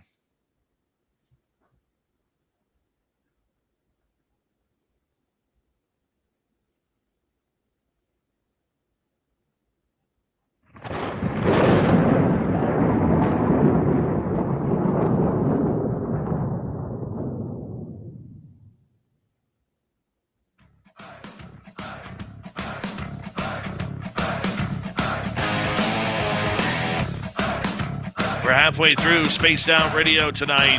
Thank you so much for tuning us on in. My name is Dave Scott. Very much appreciate earning your listening ears wherever you are on this beautiful planet we call Earth. I want to say hello to everyone tuning us in wherever you are, especially on our radio stations. Thank you so much. If you miss portions of this show or others, check out our free archives at youtube.com/spaced out radio. Do old Davey the favor. Hit that subscribe button. Our website is spacedoutradio.com. We have a plethora of features for you. Rock out to Bumblefoot, read the Newswire, check out our swag. Follow us on Twitter at Spaced Out Radio, Instagram at Spaced Out Radio Show, and on TikTok at Spaced Out Radio. We have until the top of the hour. Author and researcher of everything Sasquatch, Carter Buschardt, is here. And Carter, right before the break, we were talking about the dookie. So you could take that cookie. And yeah. There you go. I sent that picture to you. I know. Before we get to the dookie part, you also sent me a picture of a graveyard site. Yes. Okay. This is the family where the Sasquatch ran by the kid and brushed up against the face photo we were just looking at. When I was there, they had a cat, the mother cat. She had all these kittens and they all looked identical. It was cute, but the mother died while I was there. And so I said, well, don't mark the grave with any kind of flowers or anything, because they don't like that. Because I've had another situation where they unplanted flowers on another habituation family where they marked the grave. Anyway, that grave is the mother cat. It's right outside one of the greenhouses. And one morning he came out and he saw the little white things, the white and pink. That's a fake flower bouquet that he put on there. The green leaves on there are from the plants right here and some turnip green leaves. They were put on there by persons unknown, probably the Sasquatch. And that's why I put that in there, because he said, we were talking about that and they put leaves on the grave. Because I was telling them the story about another witness I had where they had buried their dog and they planted all these flowers. The Sasquatch took 18 flowers out of the ground very gently, laid them next to the holes, because they don't want the graves to be marked, because they don't mark their graves. Of course, they go to another dimension to die, perhaps, or into the center of a tree, or like any alpha predator. They'll go somewhere if they're sick and they're already hidden. So if they die, they're already buried. I mean, that's just what happens with, alpha predators, elephants, lions, tigers, all that kind of stuff. So anyway, but I put that in there because they came and showed their respects by putting some leaves on the grave of the cat. It's crazy. Little things like that. Yes, you could fake it. You could just grab some leaves and throw them on there, say, look what the Sasquatch did. But not these people. It's just, there's something about certain people that tell you they're not in it for anything. Again, no money, no recognition, no nothing, free books. That's it. So it's very touching and poignant to them. They were just like, oh my God. Even the mother goes, I wouldn't have believed it if you hadn't said something, but now it's real. And I said, well, they are watching you and integrating themselves into your lives, and they're showing respect for an animal that you treated kindly and you buried with your sign of the cross. And I've got that in my books dozens of times. And so that's what that is. It's just, it looks like nothing, but it's a little thing like that. That pile of leaves did not come from my people. It came from mustard and turnip greens from inside the greenhouse. Believe it or not, that's, it's subject to your mental, your open-mindedness or not. Very true. Yeah, but it's just, I thought it was very touching, just very cute. All right, let's get to what we want to see here, which is the dookie. And so our radio audience will not have to worry about this, but our YouTube and Twitch audience will. Now, this looks like the size of a thermos. Not going to lie. It's good size. It's the size of, she told me it was the size of my forearm, her forearm. It's the lady who's doing it. Her husband is a non-believer, so he won't have anything to do with any of this. But he's slowly coming through. But you can see the turnip green. I mean, they went and pooped, and she cut a couple of them up and left them in this gifting area. And they had a bite taken out, and they were just left. And then the next morning, there was that. If that don't tell you we don't like turnip greens, I don't know what does. I just thought it was hilarious. You know, well, and she said there's hair, there's corn, and they have stolen a 50-pound bag of corn and a 50-pound bag of rat poison. And there's chunks of corn in that poop, as well as berries, hair, which is typical. Virtually the same food chain as a bear poop, but it's just a different look. That looks nothing like bear poop. That looks like either dog poop or human poop. Yeah, well, it's neither. It's not their dogs. And it could be another one, but she said it was massive. I've never seen anything that big. She said it's huge. It's as big around as your microphone you're talking into, Dave. Did she say that? Like, no, I'm being serious. Okay, Yeah. I'll leave it up for our audience here for a minute.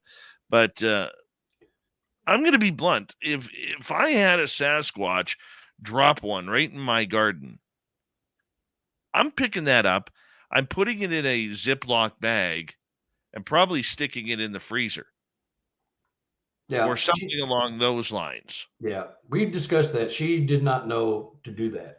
And you've got to get that in the freezer and away from contamination virtually the moment it hits the ground, because, that can get contaminated with, bot flies and just insects and things walking by, flying by, a bird flies by, and, a bug fall. It gets contaminated so easy, and so that's why if you're not there when it happens, it's virtually useless. It's interesting conversation piece, and it could be a bear. It could be a really big dog. They don't have wolves where this person lives. And so that's not a culprit, big wolf. So, but she said it's massive. I've never seen anything like it. So I just thought it was a fitting statement for we don't like turnip greens. Don't gift me that stuff ever again, lady. Stop it. Just stop it. It could be another, but it was very out of place for them in their location for that to be there, so it just goes along with the story, the adventure of it. Yeah. So that book cover, unless we only got what, half an hour, 15 minutes. Yeah, we got about 15 minutes to go. Well, you want to do questions or whatever you want to do? Yeah, let's get to some audience questions here, because there are a few. Dave Walters, who lives south of me in Kamloops, British Columbia. Have you ever had hair analyzed or any other samples collected? I've sent off 2, and they never came back. We lost them, so I quit sending them. I've got a couple of samples here now. I just bought me a new camera. You see it back over here, right here. It's an electronic, digital microscope and camera. It blows everything up, so I can get the follicles and all of that and send them. I just have to find a place I can trust. Hair is pretty easy to get analyzed. Scat is not. But you hear this a lot. People will send samples off and they lose them and disappear. We can't find them. I'm sorry, we lost them. I've got a couple samples here I know are hog or bovine, probably hog, could be deer. So I've not sent them off and got anything, because most of the time, 90% of the time, if I get something, it's been contaminated, it's been touched, it's been sitting outdoors for who knows how long, it's sitting in a barbed wire fence and they pull it. So the stuff has to be pristine, and untouched. Somebody picks it off and puts it in a cigarette case, plastic from a cigarette. Well, you've already touched it. You get your human oil on it. Of course, it's going to have a human component to it. So you've already contaminated it. So people, just don't even think about it. They're so excited about grabbing it. You got to be, I carry a DNA kit with me when it's a crime scene kit. So I've got, bags and things for putting away poop and blood and hair, fingerprints. I got a fingerprint kit. So I got all that stuff. But you got to have it. You got to be there right at the right time, or it's almost worthless. As soon as you touch it, it's got a human component to it already. It's screwed. You're screwed. So. Well, I hear you. You got to be real careful with it. Let's move on to our next question.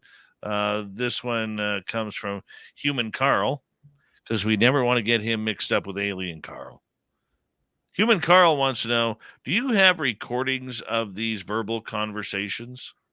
No, I don't. Of course, it happens when these people are just out and about and they don't have a tape recorder. I mean, it doesn't even occur to them. So no, I've heard the gibberish and my people have heard the conversations, but I go to get Ron Moorhead, download the Sierra sounds and listen to that. And if you're not convinced that that is a language and spoken by a very large creature, then you probably just can't be convinced. But that is definitive stuff there. So until that is out there, there are people that have them. I just do not have them because most of them come from eyewitnesses, and they don't have equipment, and it's the last thing they think of when they're hearing this gibberish talk is to record it. They know now if they hear it again, they're on alert. Pull out your phone, go get you a little Olympus LS10 recorder, and just turn it on, let it run all night. And that's how you do it. But no, I don't have any. I wish I did, but I don't. Very irritating. When you hear something whooping in the forest or wooing or using what we call the samurai talk, I mean, there is, for people who don't spend time in the forest or who go to the local public and the popular hiking areas and trails around their town, they have no clue what it's like being in an area where there isn't people and there isn't someone running around the forest going woo or whoop, whoop, whoop, or whatever it may be. It makes you feel very small. Yeah. When something like that happens, doesn't it? Yeah. You are emasculated. You are nothing more than a speck because, number one, if you're there at night, humans can't see anything at night. Every being on the planet sees better than we do. So right away, you're up against it.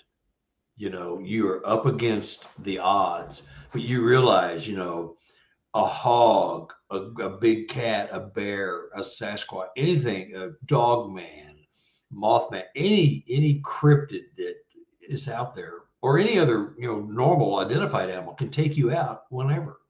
They really don't want to mess with humans, but if they get in a situation, they can. So you realize how infinitesimal you are in the scheme of things, and gives you a new appreciation. It should give you a new appreciation of where you stand in the food chain. And Sasquatch are up here, we're kind of out down here because we're helpless humans.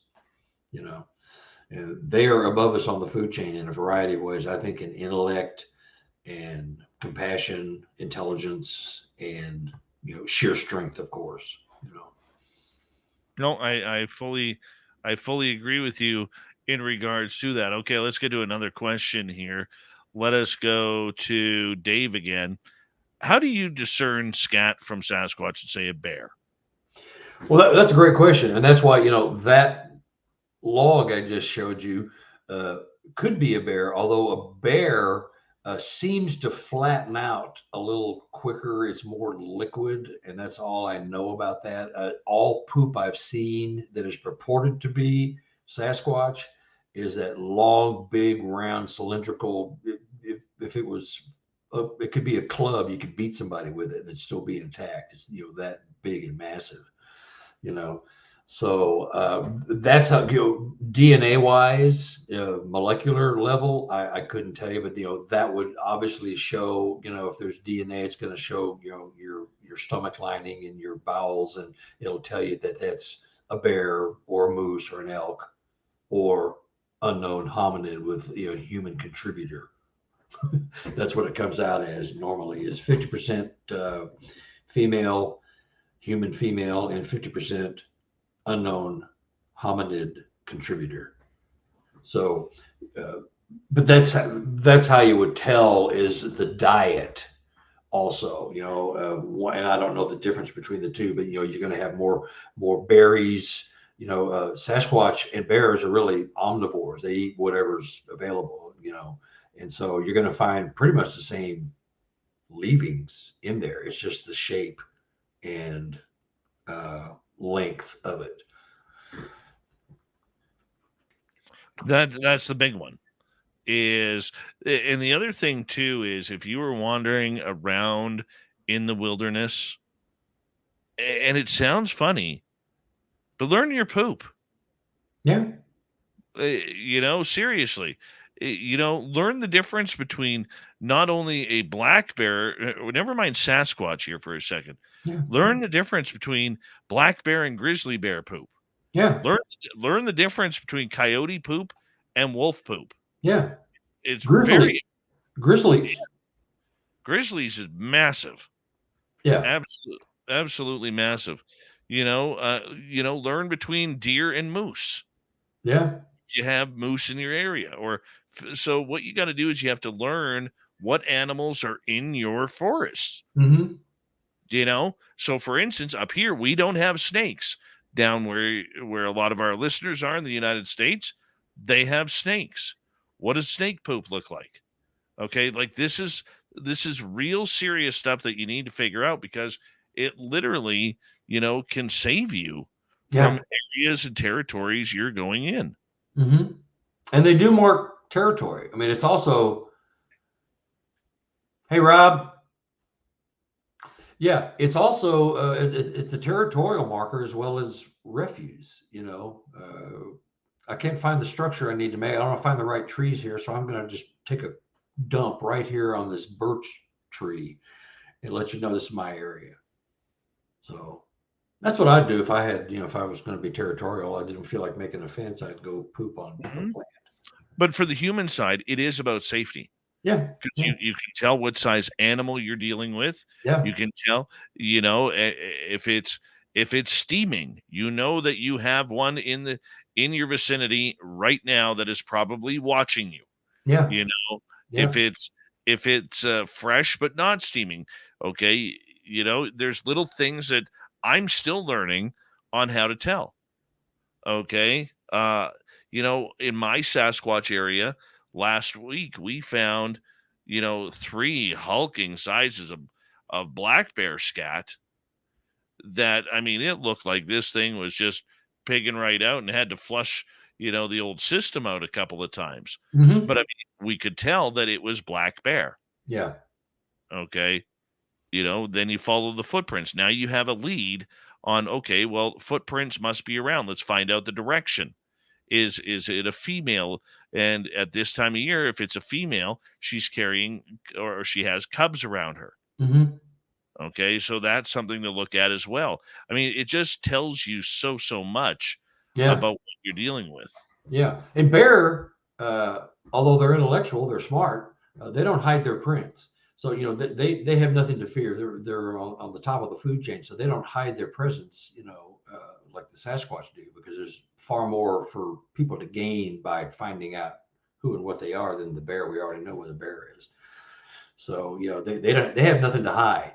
They're not afraid of anything, so they don't hide their prints. And a lot of times bear prints are, of course, mistaken for Sasquatch because they step in their prints. Their back foot steps in the right on their foot, their front foot. So it looks like you've got this footprint that's 16 inches long, but it's really only that long because it's stepped in it twice. It's, most people know that, Oh, yeah. Oh, yeah. We got 3.5 minutes to go here with you. How about sharing one more quick story with us? Let me see. Well, okay. I had a list here. My lady in Washington, incredible gifting. And this indicates you're dealing with a intelligent creature. She has this gifting tree, and they are gifting necklaces, and she's starting to buy some really nice necklaces instead of not the Dollar Tree stuff I tell her to buy, and mirrors and all this stuff. She's gifting these mirrors, which I told her I thought they would like to see their reflection to see what they really look like. Well, Sasquatch are not interested in their looks or appearance, because she hangs these mirrors on the trees. She'll come out the next morning and they are turned around, so the glass is facing the bark. She'll go back and turn her back around. She'll go out the next day. One of them is gone. It's on the ground. The other one is turned against the tree. So there's this intellectual gifting going back and forth. And it's also, they're making a statement. I don't like the mirrors because we're not concerned with our appearance. We're a spiritual being. And this is the vibe she's getting. But they've taken the mirrors off. They've thrown them on the ground. They've broken the glass. She's replaced the mirrors with brand new ones that aren't broken. Now they're taking them and turning them facing the tree, and they're wrapping vines around this tree dozens of times, strapping them to the tree so she can't just take them down unless she goes and brings some cutters with her. So she just left them. They don't like the mirrors. They do not, this is a supposition, of course, but they don't like, why else would you turn those mirrors around? Because you don't like your reflection. You're not concerned with self. You know who your self is. You're a spiritual being. You're way beyond like, oh, if I got a zit, they don't care about that crap. They're a spiritual, but I just think this is a fascinating, it's in the book you've got. Now, this is the one I'm writing right now on habituation. She's got an incredible thing, but it's just a statement. Human, I love your necklaces. I will take some. I'll trade them. I'll take your stuffed animals, but I don't care for the mirrors. I mean, there's a statement there. It's not, do you get that, or is it just me? My statement is they seem to check out the toys I leave for them. Yeah. And then they never seem to get back there to them. Read the habituation, a little bit of everything. I think it's chapter 9. That is fascinating, and I don't know if the mirrors made this book because it's just recently happened, but it is, to me, it's a statement of spirituality, and we're just not into that stuff, human. We see time and space differently, and we're not into how we look. We are all one people. I mean, I'm putting some human things in there, but yes, that's my interpretation, and that's hers, and that's the vibe she kind of gets. She gets mental notes from them that we don't care about these things in essence. It's crazy. Carter, it's fascinating. Carter, we got to unfortunately say goodnight to you tonight, as we will bring you on in a few more months to redo what the year was like for Carter Buschardt in Sasquatch. Find all of Carter's books on Amazon. Coming up next, a busy hour 3. Steve Stockton with Among the Missing. Then Shane will be here for the Cryptid Report, Dave 101 night, and Strange News. We'll be right back.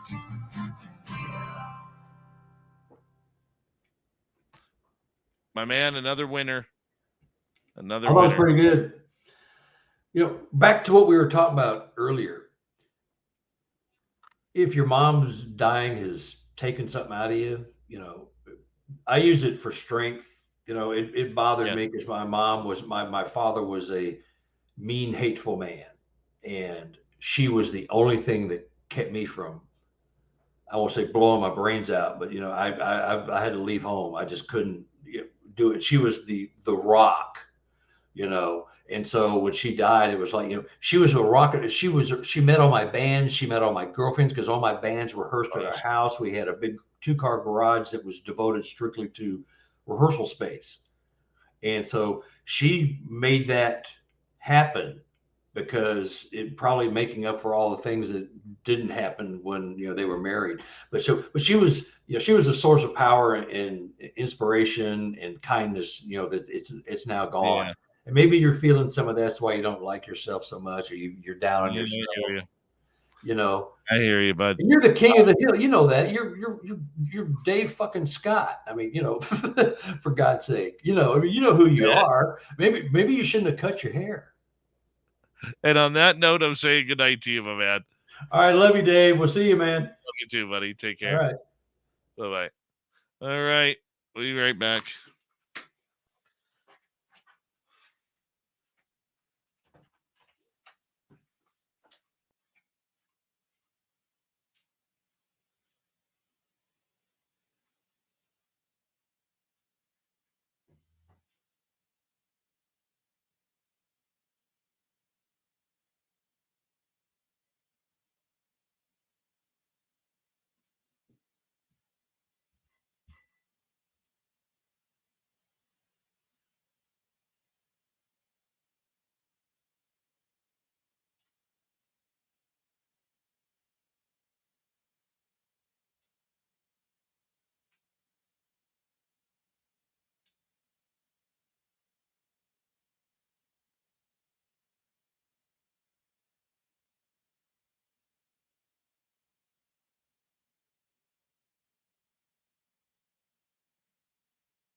All right. Shane, I got you. I'll be with you in a moment. It's about 3 minutes of Steve Stockton.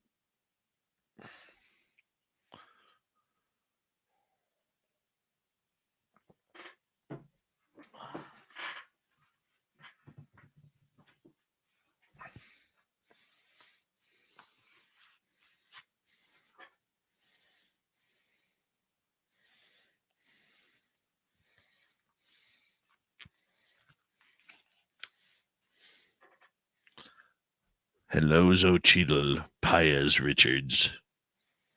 Thank you tonight to Red Creek, Rob, Maggie, Simon ×2, and Deb for the great super chats. Very much appreciate the love and support.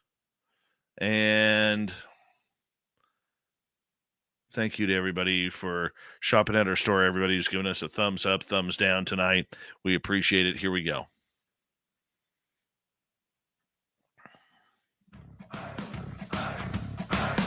Would you like to connect with us? Head to spacedoutradio.com for all your latest show info. Now, back to Dave Scott and SOR. Third and final hour of Spaced Out Radio is now underway. Good to have you with us. My name is Dave Scott. Always appreciate earning your listening ears wherever you are on this beautiful planet we call Earth. Want to say hello to everyone listening in on our terrestrial affiliates around North America, digitally on Odyssey Radio, TalkStream Live, and KPNL. All of our archives are free. Join us at youtube.com/Spaced Out Radio. Do old Davey the favor, hit that subscribe button. The Desert Clam has set the password for tonight in the SOR Space Travelers Club. What do you got for us, Clam? Halibiotic. Halibiotic is your password. Use it wisely, Space Travelers, as the Clam sets the password each and every night right here on Spaced Out Radio. Our website is spacedoutradio.com. We have a plethora of features for you. Rock out to Bumblefoot, read the news wire, check out our swag. Follow us on Twitter at Spaced Out Radio, Instagram at Spaced Out Radio Show, and on TikTok at Spaced Out Radio. Here we go once again as we bring in Steve Stockton from Among the Missing on YouTube with another great story. Hello, friends. Welcome to Among the Missing YouTube channel on Spaced Out Radio. I'm Steve Stockton, and I'm about to take you on an unbelievable journey of people just like you. Their stories and encounters will haunt us on Among the Missing.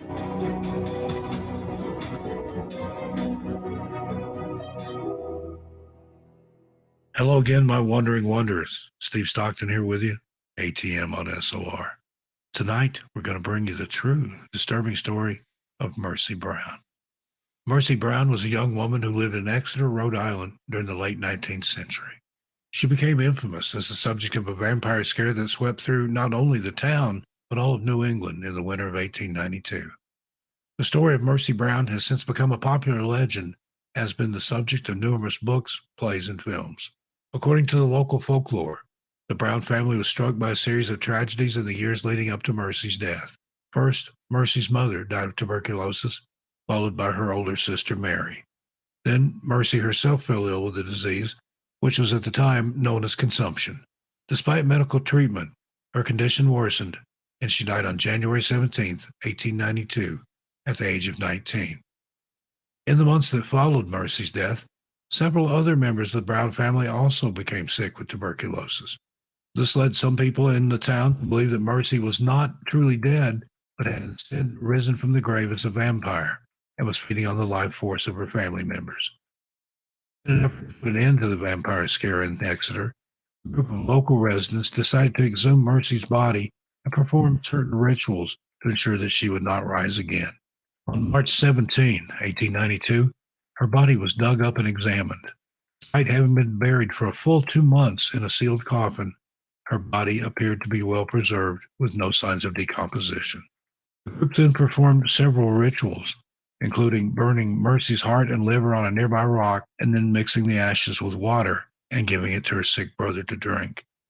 The hope was that this would cure him of his illness and put an end to the vampire scare.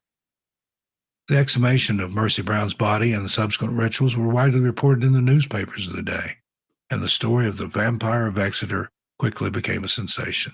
Some people believed that the rituals had worked and that Mercy's brother had indeed been cured. Sadly, though, he did pass away. Others dismissed the whole affair as a superstitious and macabre episode in the history of this small New England town. Today, the story of Mercy Brown continues to fascinate and intrigue people. Some see it as a cautionary tale about the dangers of superstition and irrational fear, while others view it as a reflection of the enduring human fascination with life, death, and the supernatural. In recent years, a number of writers and scholars have revisited the story of Mercy Brown, seeking to understand it in its historical and cultural context. They have explored the social, economic, and religious factors that may have contributed to the vampire scare, and have sought to shed light on the lives and experiences of the people who lived in Exeter during this period. Despite the passage of time, the story of Mercy Brown remains a powerful and haunting reminder of the complex and often mysterious nature of human belief and behavior. Well, there you have it, Wondering Wonders. What's your opinion on Mercy Brown? I look forward to your comments. Again, thank you for listening to ATM on SOR. I'm Steve Stockton, and I'll see you a little further on down the trail. We love Steve Stockton around here as each and every night he kicks off hour number 3 with another creepy story from Among the Missing. So what you got to do is just go on over to his YouTube channel, youtube.com/Among the Missing, and hit subscribe there because you're going to love his stories. Oh, there's hundreds of them on there. You want to check them on out. So make sure you do that. All right. From the missing to what's hiding in the forests around North America, we have the Crypted Report with Shane Michael Crisp from the West Coast Dogman Project, filling in for Super Duke.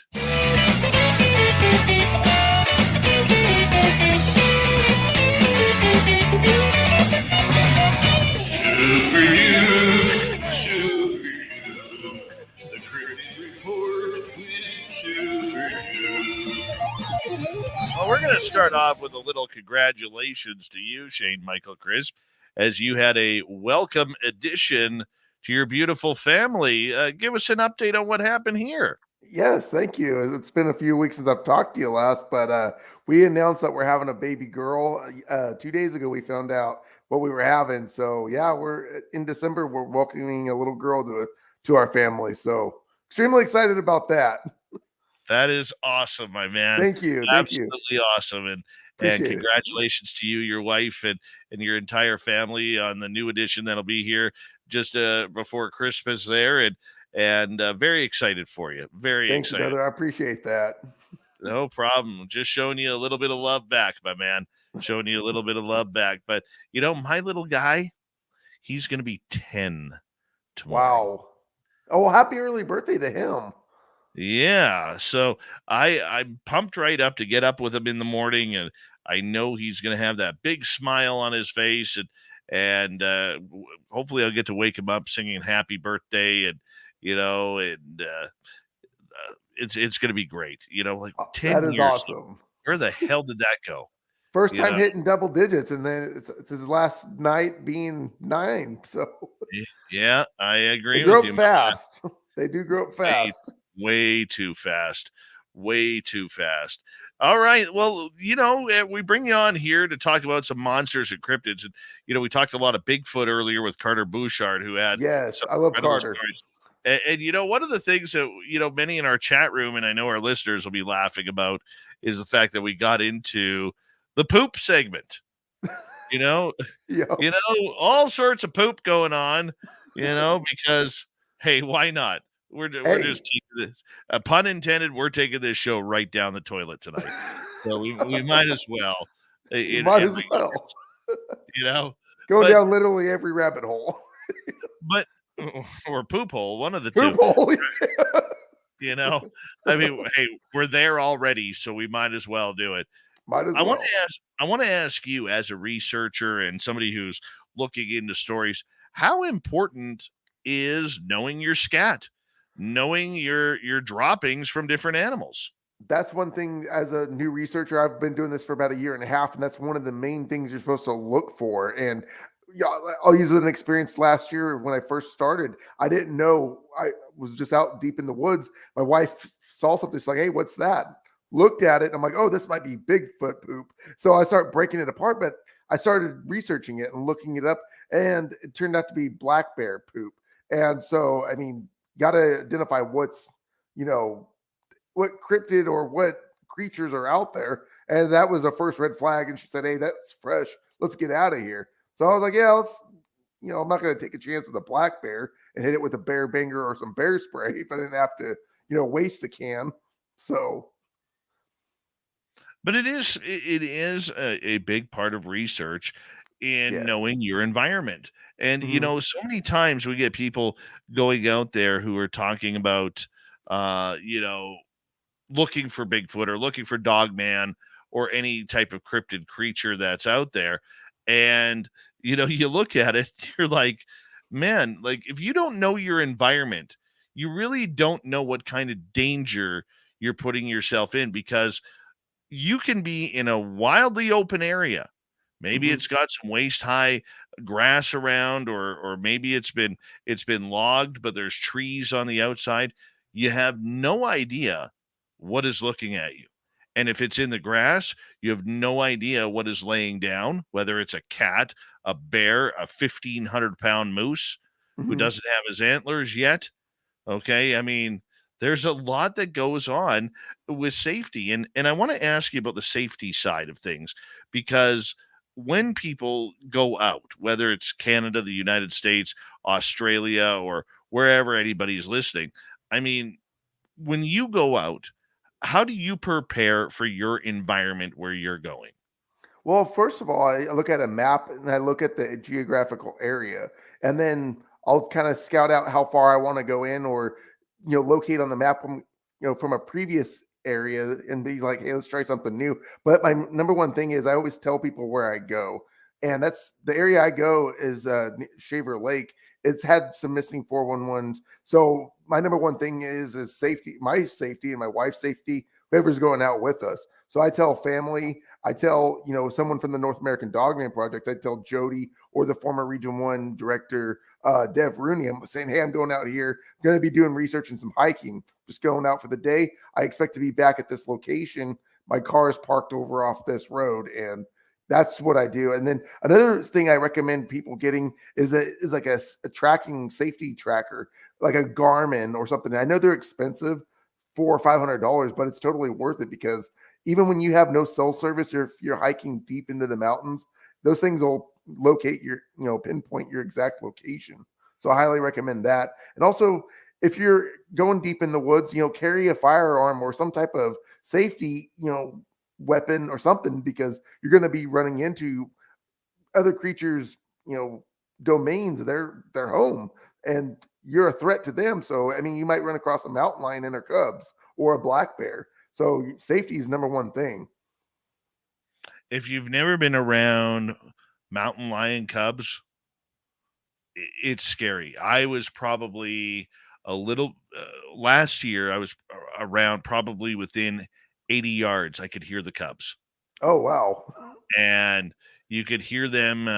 You can't call it meowing like a house cat, Mhm. but you could hear their cooing and the sounds that they were making.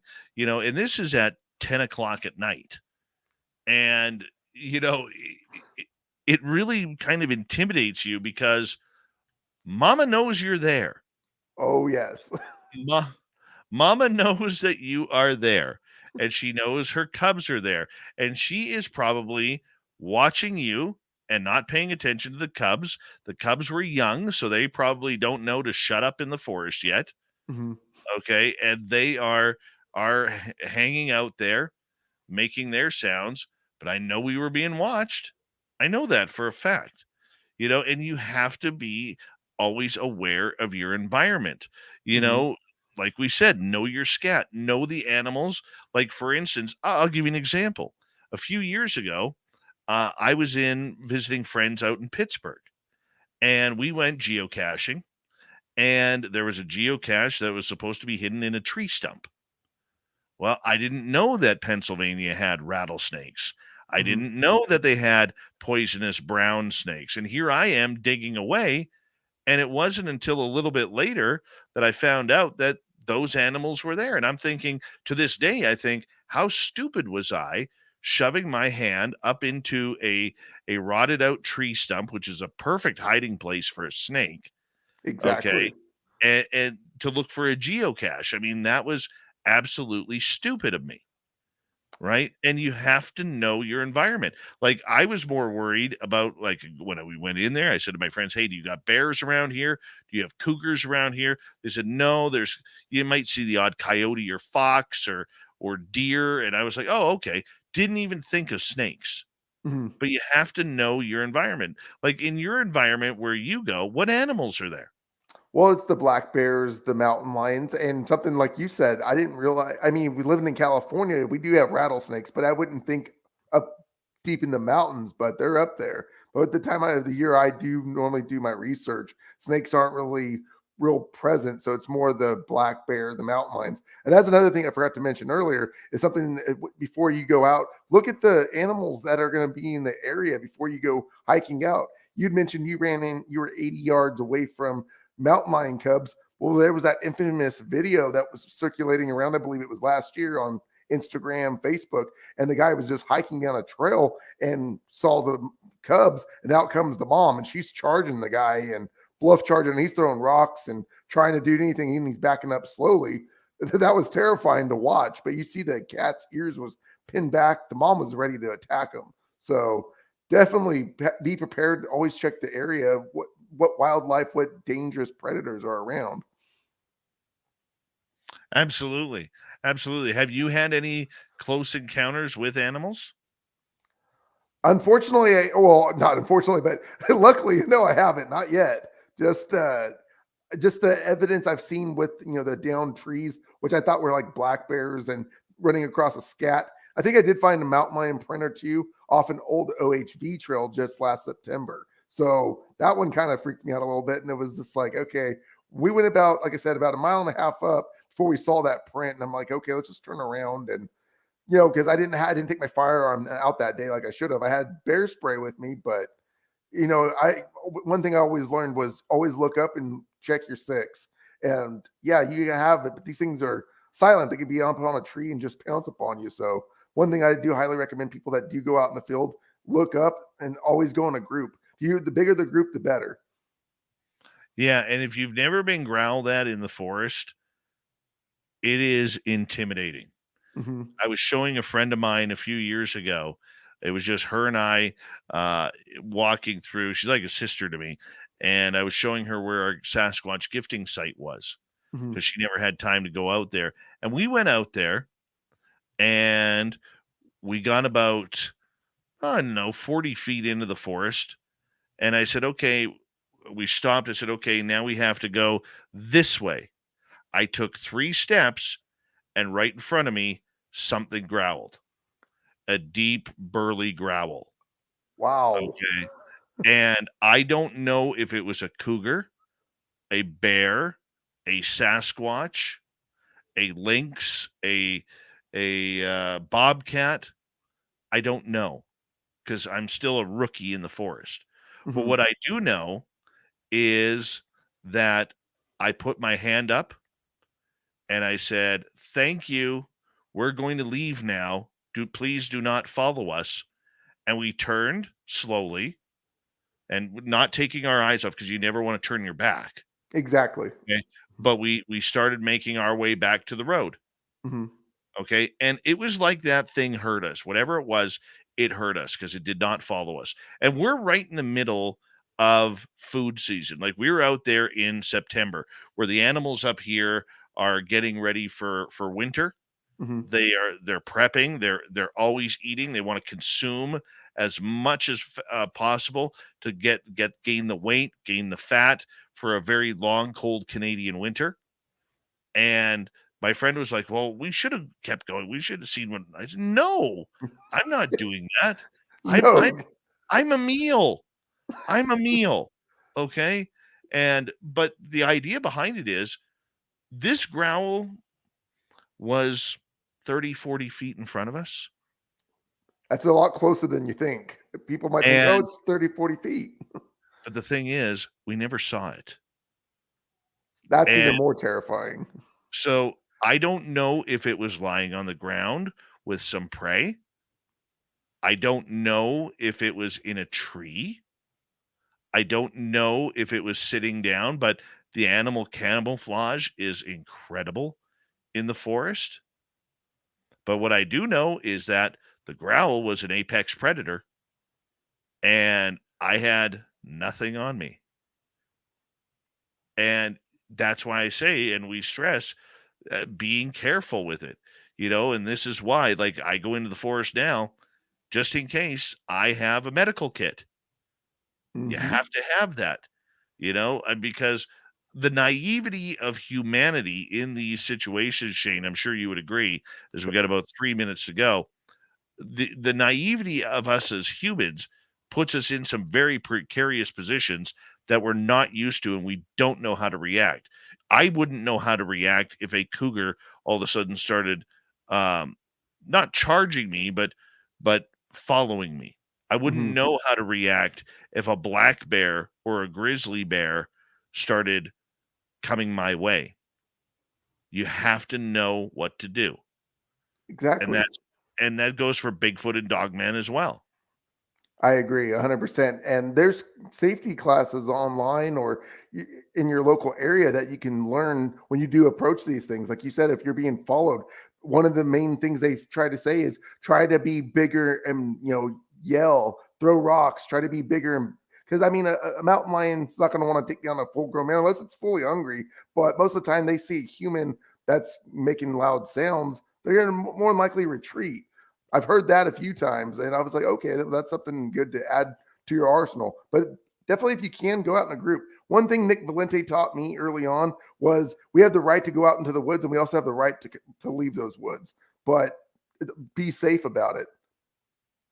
Yeah, that is excellent advice by Nick there. I Mhm. mean, you have to be able to be careful. You have to be able to, once again, know your environment, know what is there. For you, what's the closest you think you've been to a cryptid?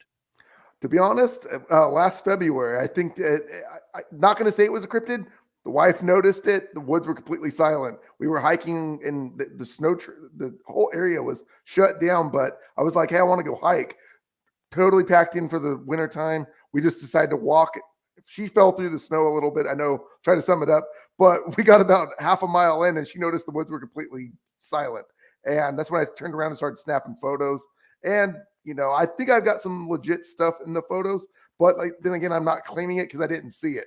But I want to say, since the woods were dead silent, that was my first sign of, okay, there's an apex predator or a cryptid.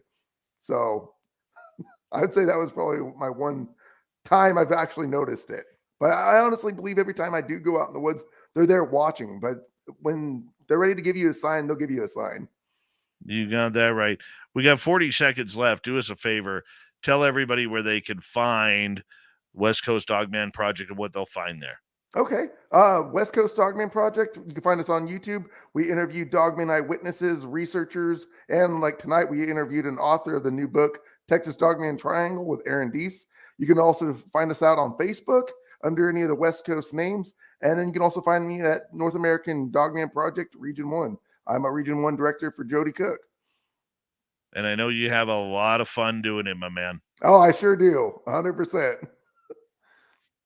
Well, keep it up. And thank you for filling in on the Cryptid Report. We will talk to you next week Okay. on Thursday night. So we very much appreciate it.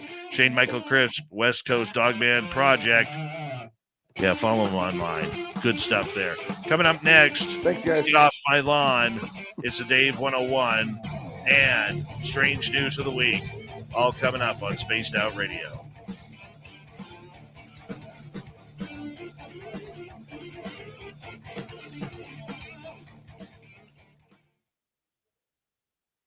Hey, Stu Gerson, how you doing? All right. Thanks, Shane. Appreciate it. You have a good one, brother. Yeah, Thanks. Sovereign says don't forget to fart hard. And we'll talk soon, my man. All right, you take care, brother. Thank you. Take care. All right, bye. Bye. Good kid. Shane Michael Crisp, everybody. Good kid. And now we wait. Stu Gerson. It's happening.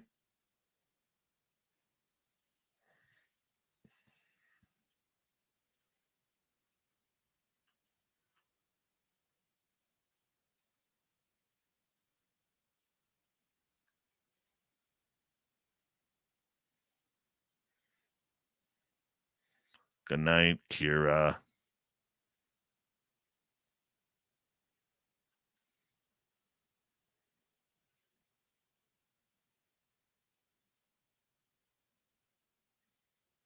Yes, we do have Bass Pro Shops up here. They're combined with Cabela's.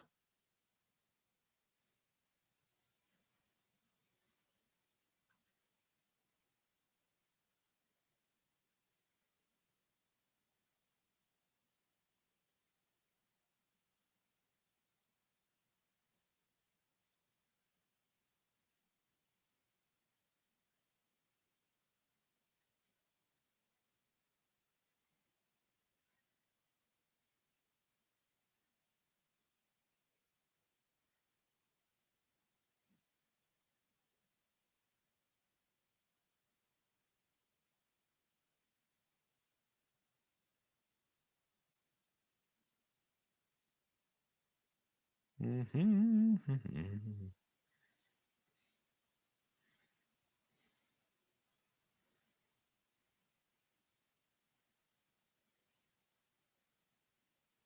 What? Springfield, Missouri? I don't get it.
All right. Thank you to Kira ×2, Derek, Deb ×2, Rob, Simon ×2, Maggie, and Red Creek for the amazing super chats.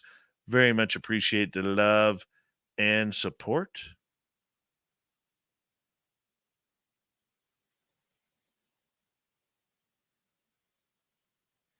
Thank you to everybody who's given us a thumbs up, thumbs down. Apologize about my energy today. Blah. Donald Dean, how you doing?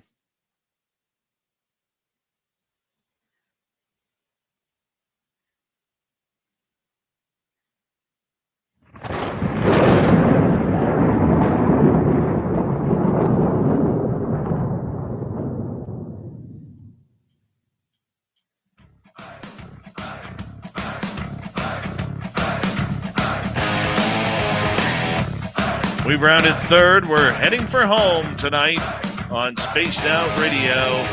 Good to have you with us. My name is Dave Scott. Always appreciate the opportunity to bring the woo to you. Want to remind you that if you've missed most of this show or others, you can check out our free archives by going to youtube.com/Spaced Out Radio. Do old Davey the favor, hit that subscribe button. Our website is spacedoutradio.com. We have a plethora of features for you.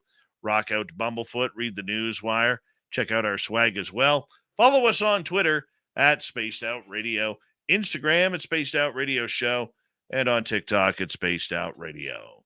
It is that time once again. It's been a couple of weeks where I've yelled at all of you to get off my lawn. It's Dave 101.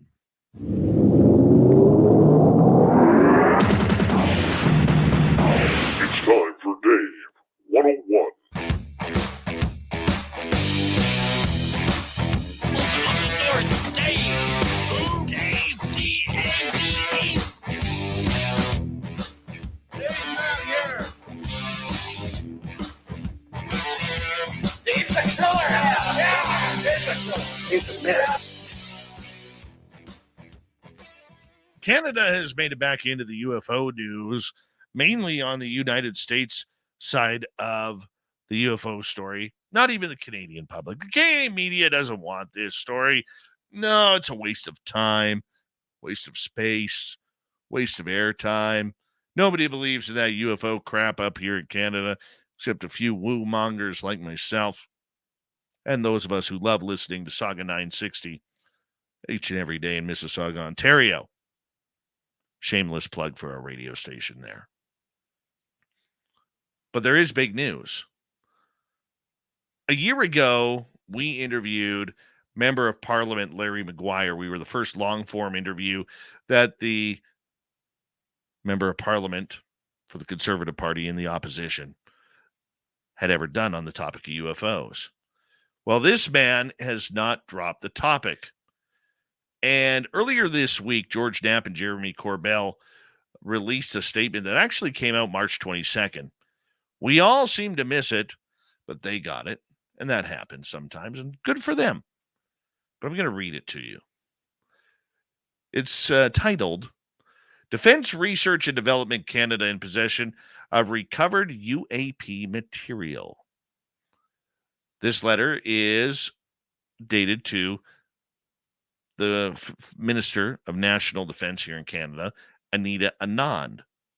So it says, Dear Minister Anand, it has come to my attention through meetings with American officials and that the United States Senate Select Committee on Intelligence and Senate Committee on Armed Services have been undertaking in-camera hearings with government and military subject matter experts on the recovery and exploitation of physical material from unidentified aerial phenomena. I am concerned that expected upcoming public announcements will be coordinated between AUKUS, which is Australia, and the United States, which could damage Canada's credibility with our allies and the Canadian public on the global stage. There is an opportunity to have a prepared communication plan in place by May 2023 to reduce this risk. So we'll stop right there for a second. Why does he mention AUKUS? Well, this is a new plan between the UK, Australia, and the United States. Kind of like their own little NORAD that they left the Canadians out of. Why? Because over the last 15, 16 years, Canada has done zero, zilch, nada to improve our state of military equipment. We are not ready in case any major battle were to happen, especially on Canadian soil. Even though we are 10-0 in history, there's still a chance for a loss. And that's what this is about. He goes on to say, as Minister of National Defense, you may not be aware Defense Research and Development Canada, or the DRDC, has participated in efforts to analyze UAP, which is publicly traceable to circa 1950. What he means by that 1950 date is a gentleman named Wilbur Smith, whom Grant Cameron is an expert on. was literally the leader of ufology in both Canada and the United States. He ran a project called Project Magnet. The United States military was very interested in what this Canadian scientist was doing regarding UFOs. This eventually led to Project Blue Book and other projects south of the border, and to the discovery of a person named Dr. J. Allen Hynek, who came in skeptical. You remember the old term swamp gas? Yeah. Well, by the time Project Blue Book allegedly shut down, Hynek was no longer a skeptic, but a believer in the UFO phenomena. This recovered foreign material is studied through the Five Eyes Foreign Material Program, or FMP, which in Canada is sponsored by the Canadian Forces Intelligence Command, aligned with several intelligence sharing arrangements and treaties.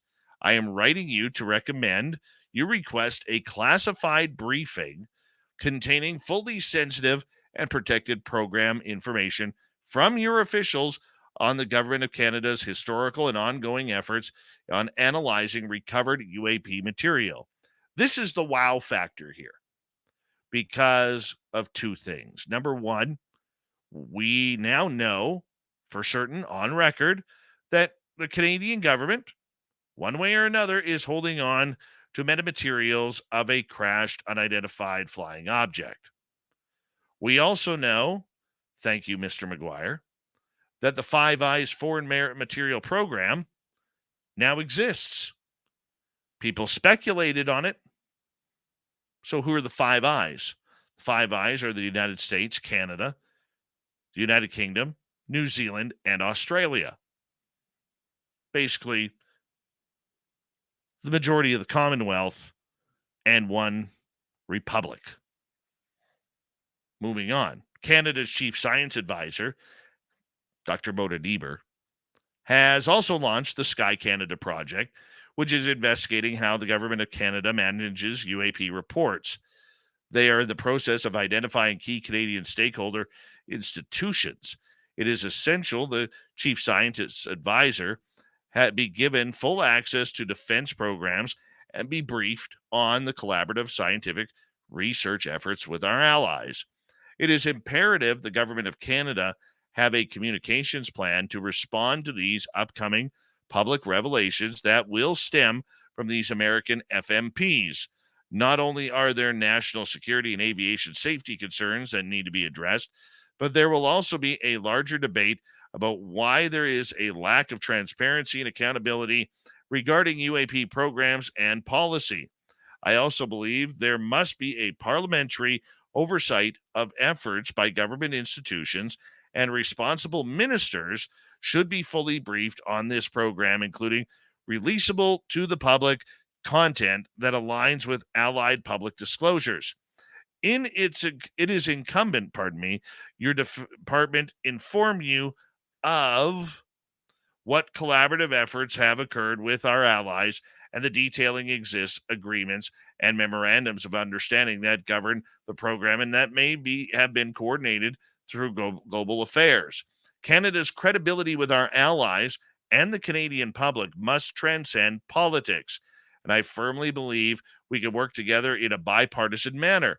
Regardless of the classified details of specific FMPs, the public revelations by these subject matter experts will have testified before Congress, present an opportunity for the Government of Canada to take a visible leadership in confirming the existence of recovered material and balancing our national security obligations. I look forward to your response, and if you seek any further information, please do not hesitate to contact me directly. Larry McGuire, MP, Brandon Souris, also carbon copied to MP Melanie Jolly, MP Omar Algabra, Assistant Deputy Minister of Science and Technology, Dr. Mona Niemer, Chief Science Advisor, Major General Michael Wright, Commander of Canadian Forces Intelligence Command and Canadian Forces Intelligence Command Office for Release and Disclosure Policy. So what this is an arrow shot over the heads of Justin Trudeau's Liberal government. See, The parliamentary system does not work the same as the U.S. government does. Up here, the party in power, which is the Liberal Party, they have full say. They have full top secret efforts. If they don't want to talk about it, they don't have to. And the Liberal Party, so far on this subject, has been silent. We know that Justin Trudeau has been read in on this topic at least twice. We know Minister of Defense Anita Anand has been read in at least twice. I was able to confirm that whistleblower David Grush, along with people like Lou Elizondo, have been ones talking to the Canadian government about the seriousness regarding unidentified aerial phenomena. Now, don't forget, it was the Canadian Ministry of Defense that also came out, the Department of National Defense coming out stating that they could not find any threat narrative from unidentified aerial phenomena in Canadian airspace. But they do know it's happening. We do know that sometime around the 1950s, there was a crash that was retrieved by the Canadians and Americans somewhere in central to northern Manitoba, which is in central Canada and the start of the Prairie Provinces, going west. Where does this take us? Well, Canada was once the leader of everything UFO up until Project Blue Book. Canada could be playing a major game towards disclosure. I use the term disclosure lightly because I do believe we are in a confirmation movement. But what we are seeing out of the United States comparatively to Canada is a totally different game. The Canadian government is really relying on Chief Scientist Mona Niebuhr in order to get more scientific research going on this topic of whether or not we are alone in the universe. It is heating up. This story is not going away. Over the next couple of weeks, I'm assuming and expecting that we are going to see news on both sides of the border.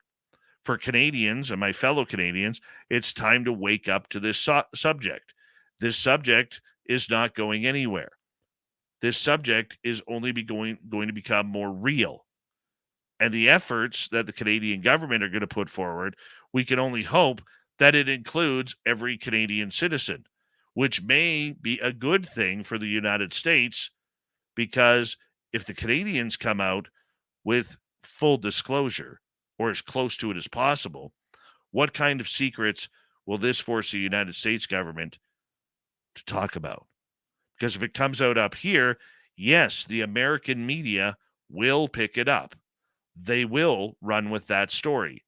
They will have the audacity and the intelligence to ask people in Washington, D.C., if this is happening in Canada, what is happening here?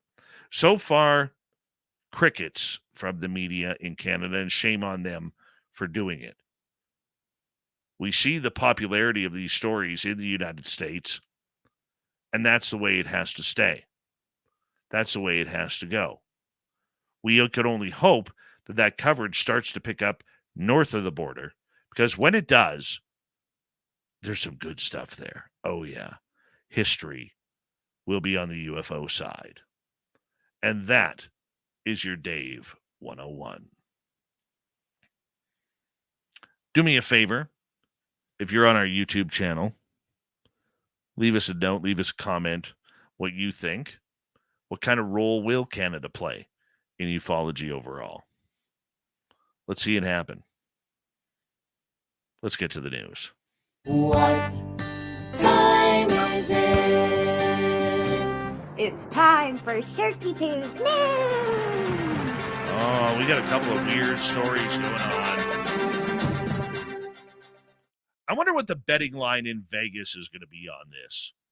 Apparently, Elon Musk and Mark Zuckerberg have agreed to a cage fight after the Twitter and Tesla owner declared on the microblogging site that he is up for a cage fight with the Meta founder.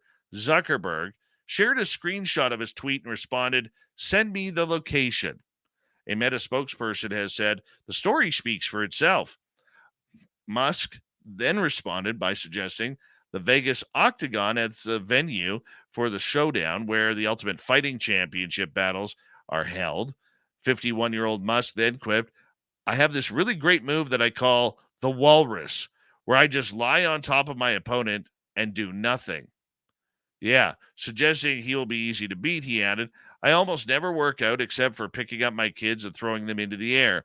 The 39-year-old Zuckerberg is more likely to win should the pair actually enter the cage, as he's been partaking in mixed martial arts and has already won some jiu-jitsu competitions. The talks of a bout came up after it was reported that Meta is developing a Twitter rival. The parent company of Facebook, Instagram, and WhatsApp is believed to be making a text-based app like the microblogging app that has been struggling under its new owner, Musk. A company rep told media outlets, we're exploring a standalone decentralized social network for sharing text updates. We believe there's an opportunity for a separate space where creators and public figures can share timely updates about their interests. The new social media service, which, like, do we need another one? Which, according to Money Control, has been nicknamed P92, which will allow users to sign in via their Instagram accounts. It is also believed to be similar to Mastodon, a decentralized social media server launched in 2016. Musk spent a whopping $44 billion on Twitter and slashed more than half of its staff, which is widely believed to be the reason why it keeps experiencing major service outages for hours at a time. In addition to these problems, Musk has been hit with a wave of lawsuits from former employees concerning their termination and their dips in ad revenue. This project comes after Meta failed to attract younger users to its flagship product, Facebook, which Zuckerberg founded while he was a student at Harvard, a tale that inspired the 2010 movie The Social Network. Meta has also been struggling to reap the financial investment into their metaverse product, which allows users to dive into a virtual world. Along with this, Instagram has been facing massive competition as well. You know, minor league baseball has some of the best names. Take Macon, Georgia, where their baseball team is called the Macon Bacon. But there's always got to be somebody to try and ruin the party. This time, it's a doctors group that promotes plant-based eating and animal rights in Macon, and they're making a fuss over the Macon Bacon baseball team. The Physicians Committee for Responsible Medicine has sent a letter urging the Georgia Summer Collegiate team to change its name. The group has also sponsored a billboard imploring Macon fans to keep bacon off your plate. Macon Bacon's glorification of bacon, a processed meat that raises the risk of colorectal cancer and other diseases, sends the wrong message to fans. Anna Herby, the group's nutrition education program manager, wrote the team's president. The Macon Bacon had its first season with the Coastal Plains League in 2018 after the name was chosen in a vote by fans. The team's mascot, Kevin, who won over Footloose actor Kevin Bacon, who once wore a Macon Bacon hat in an Instagram post. And it's not just a name. The ballpark concession menu includes bacon wrapped bacon, steak cut bacon, bacon loaded cheese fries, and bacon chips. Now, if that didn't make you hungry right there, you have no soul. The Washington-based Physicians Committee, who would like to kill a lot more animals by plant-based diets and scientific research without animal testing, Herbie's letter dated June 1st suggests the team change its name to Macon Fakin' Bacon. Oh my gosh. Who wants to throw a shoe at this group right now with me? Okay? Leave it alone. Team President Brandon Raphael, not falling for the wokeness, said Macon Bacon name and brand have been embraced by fans for their lighthearted and playful nature. He also noted ballpark concession stands include plant-based options. Macon Bacon does not view ourselves as a glorification of unhealthy lifestyle, Raphael's statement said. Rather, we pride ourselves on being a fun-natured organization focused on bringing families and communities together in Middle Georgia and beyond. Good. Stick with that. Don't need another name change. Well, cocaine has been found in fast food hot dogs. Yeah, one hell of a drug there for hot dogs, at least at a New Mexico Sonic restaurant. A hungry woman who ordered a hot dog at Sonic in Espanola, New Mexico, got more than she paid in her meal on May 30th. Along with her hot dog, Celine Gonzalez reportedly also got a small baggie of the white powder. Yep, cops say Gonzalez took a bite out of her hot dog, spat it out of her mouth. Inside the hot dog bun, well, there was the baggie. It's not known whether the woman swallowed any of the substance. A drug test confirmed the white powder was a gram of coke. I think it's pretty scary, she said. We come here to get food for our families, and if a child found that, could have been pretty bad or deadly. Oh, my goodness. And finally, a 30-year-old Iranian man is likely the butt of the jokes after having a deodorant can removed from his rectum, because we bring you the hard news here. Yeah, according to this case study, the man had to have surgery at Tehran University of Medical Sciences in order to remove the tube-like device from his butthole. The man allegedly tried to use the can for sexual stimulation. However, it backfired, and his artistry on the walls around him was not too brilliant either. Yeah, you can't make this stuff up. Where do you begin and where do you end? Well, let's end it here. We got Mr. Ron Bumblefoot Thal rocking in the background with Little Brother is Watching. Bumblefoot is the official music of Spaced Out Radio, rocking us in and out of every single show. Get your horns up for the guitar god himself. Special thanks to everybody listening in at work, at home, in your cars, wherever you may be. Thank you to everyone in our chat rooms tonight. YouTube, Twitch, LGAB, Facebook, Spreaker, LinkedIn, the Space Travelers Club, and on Twitter at hashtag Spaced Out Radio.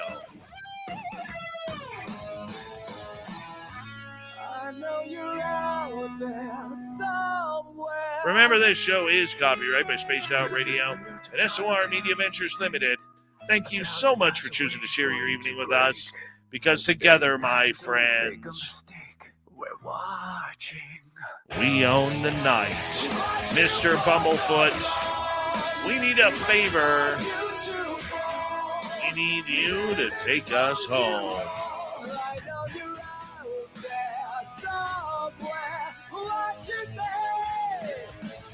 Yes, the Woo train has docked for the night. But soon, my friends, we shall ride again. Your seats are always available. Your tickets never expire. And if you want to bring a friend, yeah, we got room for them too. Good night.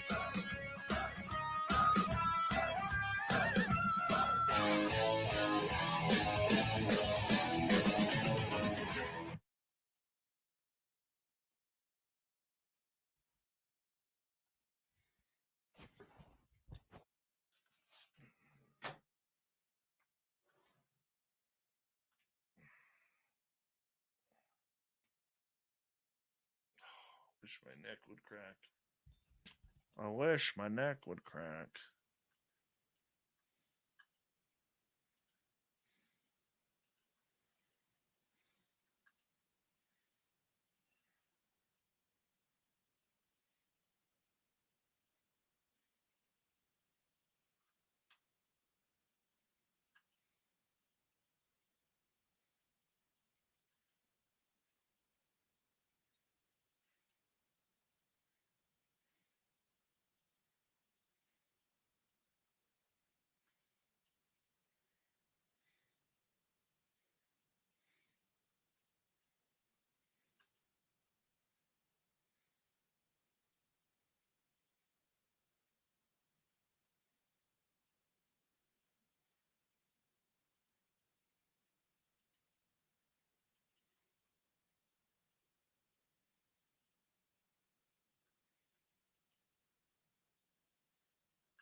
By the way,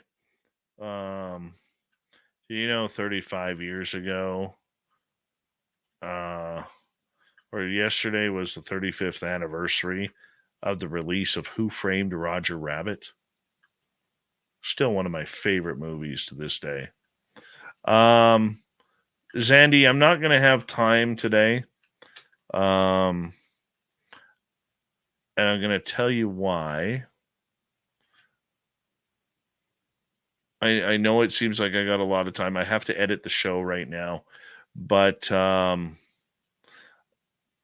hell, I'll just say it. My depression is kicked in today. And I shouldn't say today. It started yesterday. And I'm just not feeling like myself right now. And it's hard for me to do things when I am depressed. And so I do apologize to you. I'm not trying to blow you off here or anything like that. I just have zero motivation right now with that. And I'm not feeling very good. So I hope you can understand. I'm not trying to be rude. But yes, I did see the pictures in the video that you sent over. And I'm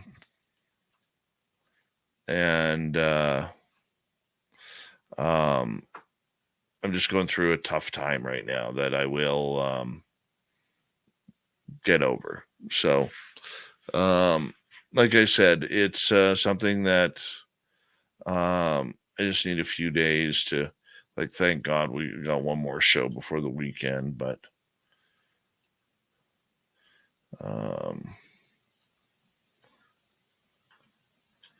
yeah, man, depression sucks.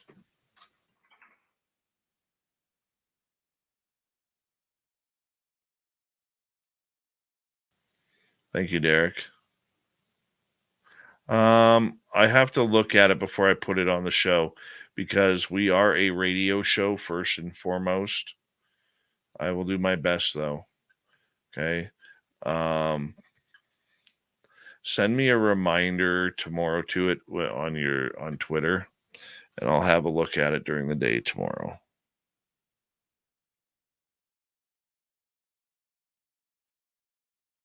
Hey, Dark Protocol, how you doing? Hi, Cat Chaser. You're amazing.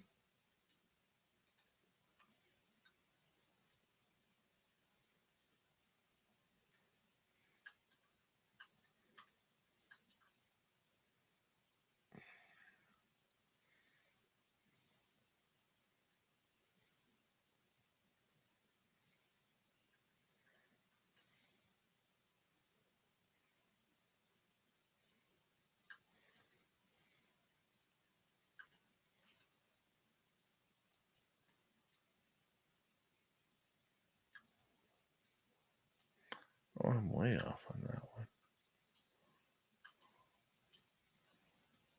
Oh, we love you too, Timmy.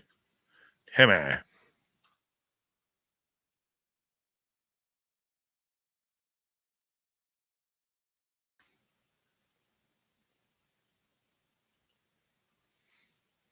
Thank you, Maggie.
You know what, Sandy? You might be a start of a new feature here on our YouTube channel.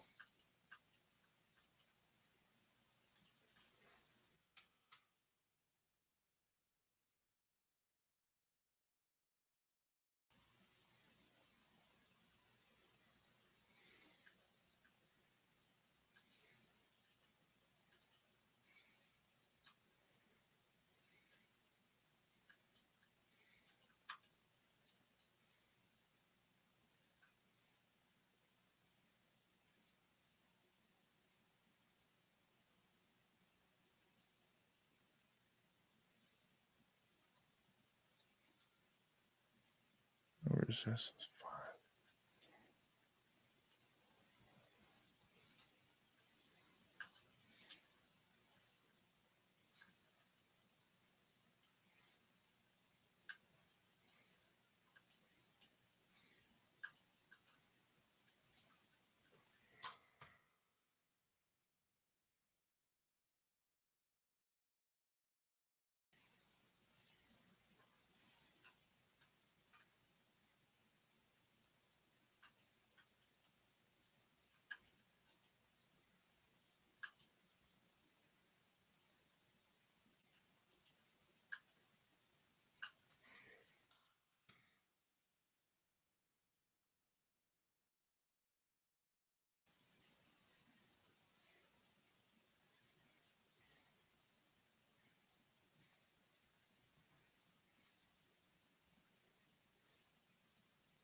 Perfect.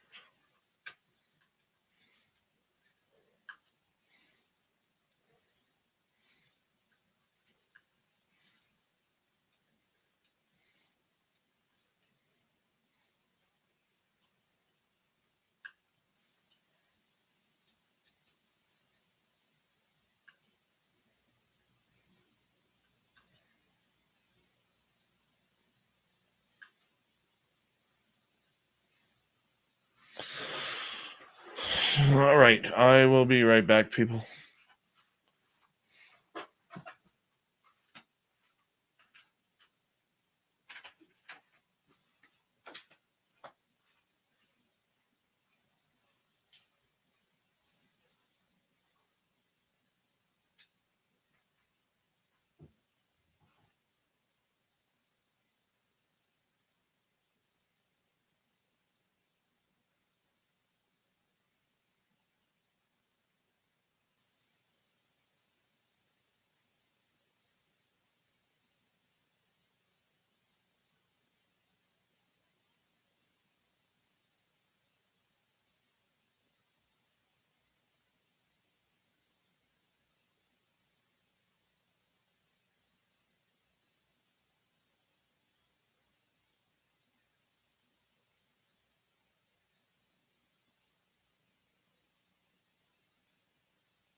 Okay.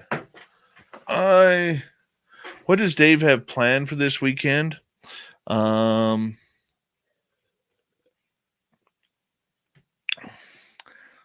I work. Tomorrow I do a show. And then I will Saturday work. Saturday night I'm going to the museum to do a ghost hunt. And then Sunday I'll probably go into the forest for a little bit. And or Sunday is my son's birthday party, so I don't think I'm doing that. I think my dad is coming up, which is going to be cool. Oh, hold on a second. Remove that. Remove. Rename. Okay, ZX.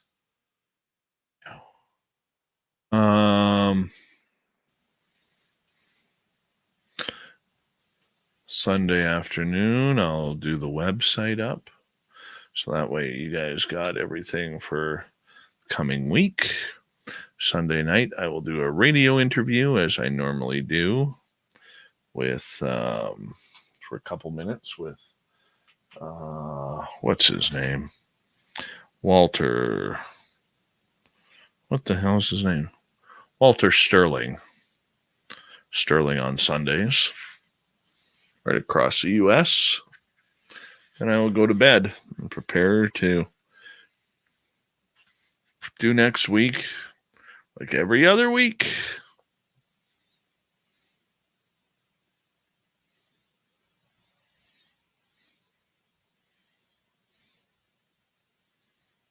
Oh, 7-foot woman. Love me, the tall Amazons. Love them. There's something you don't know about me. I didn't even get to 5'9", but I love tall women. Love tall women. Like 6-footers plus. If I was single, I could totally date a 6-footer plus. Taller the better. I don't know why. It's like tall women.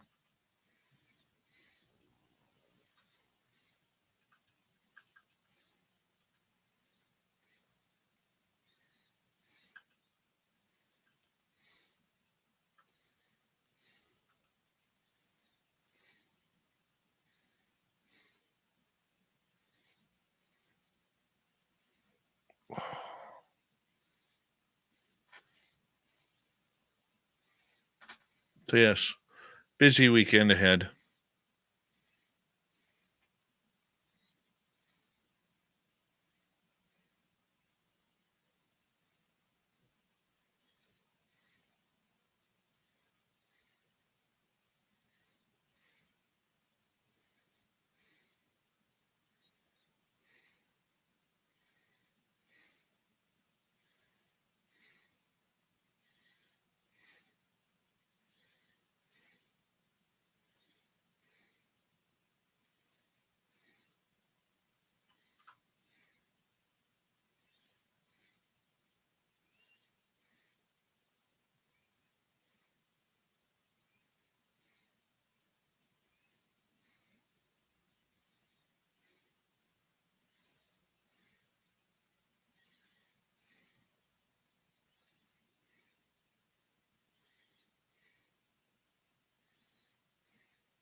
And this weekend, Sweet Tony D, I would love the Reiki healing.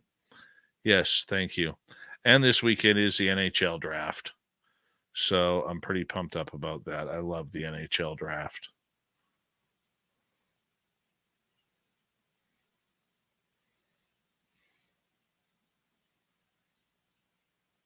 Holy cow, a 22-pound pike.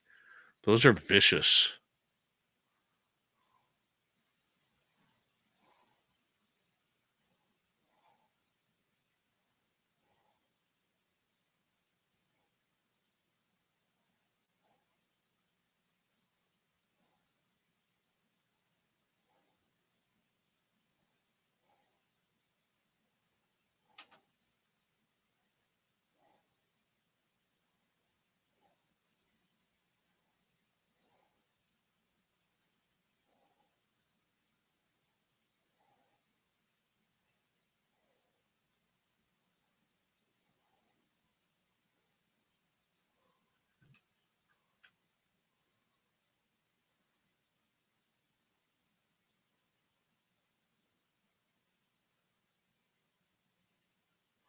Dave Walters will end up taking some European because that's the addiction of the Canucks, especially with a European general manager.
I think we're going to try and take a defenseman. If we're in Oilers, for the Oilers, we need to grab a defenseman. I don't know if there's any good defensemen. I got to check the scouting reports, but I don't know if there's any good defensemen that are going to be in the late part of the draft. If I were Edmonton, I'd honestly trade the pick. I would trade the pick and try and bring in a defenseman.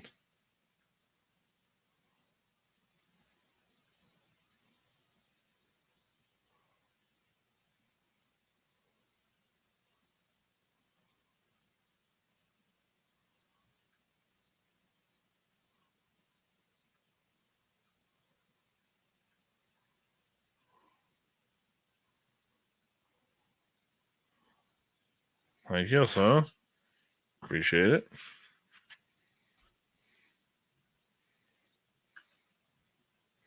Who's on the show tomorrow night? Doctors JJ and Desiree Hertog. They're talking about the power of sound, consciousness, and even ET signals. We're going to have a blast with them tomorrow night. It's going to be fun. We'll check it on out. Thank you tonight to Simon ×2, Deb ×2, Maggie, Red Creek, Rob, Kira ×2, Derek, and Maggie again for the great super chats. I'm going to wrap this up here, and we'll see you all tomorrow night, everyone.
healthy, my friend. You too. If you need bail money, give me a call. Always, Dad. Take care. You too.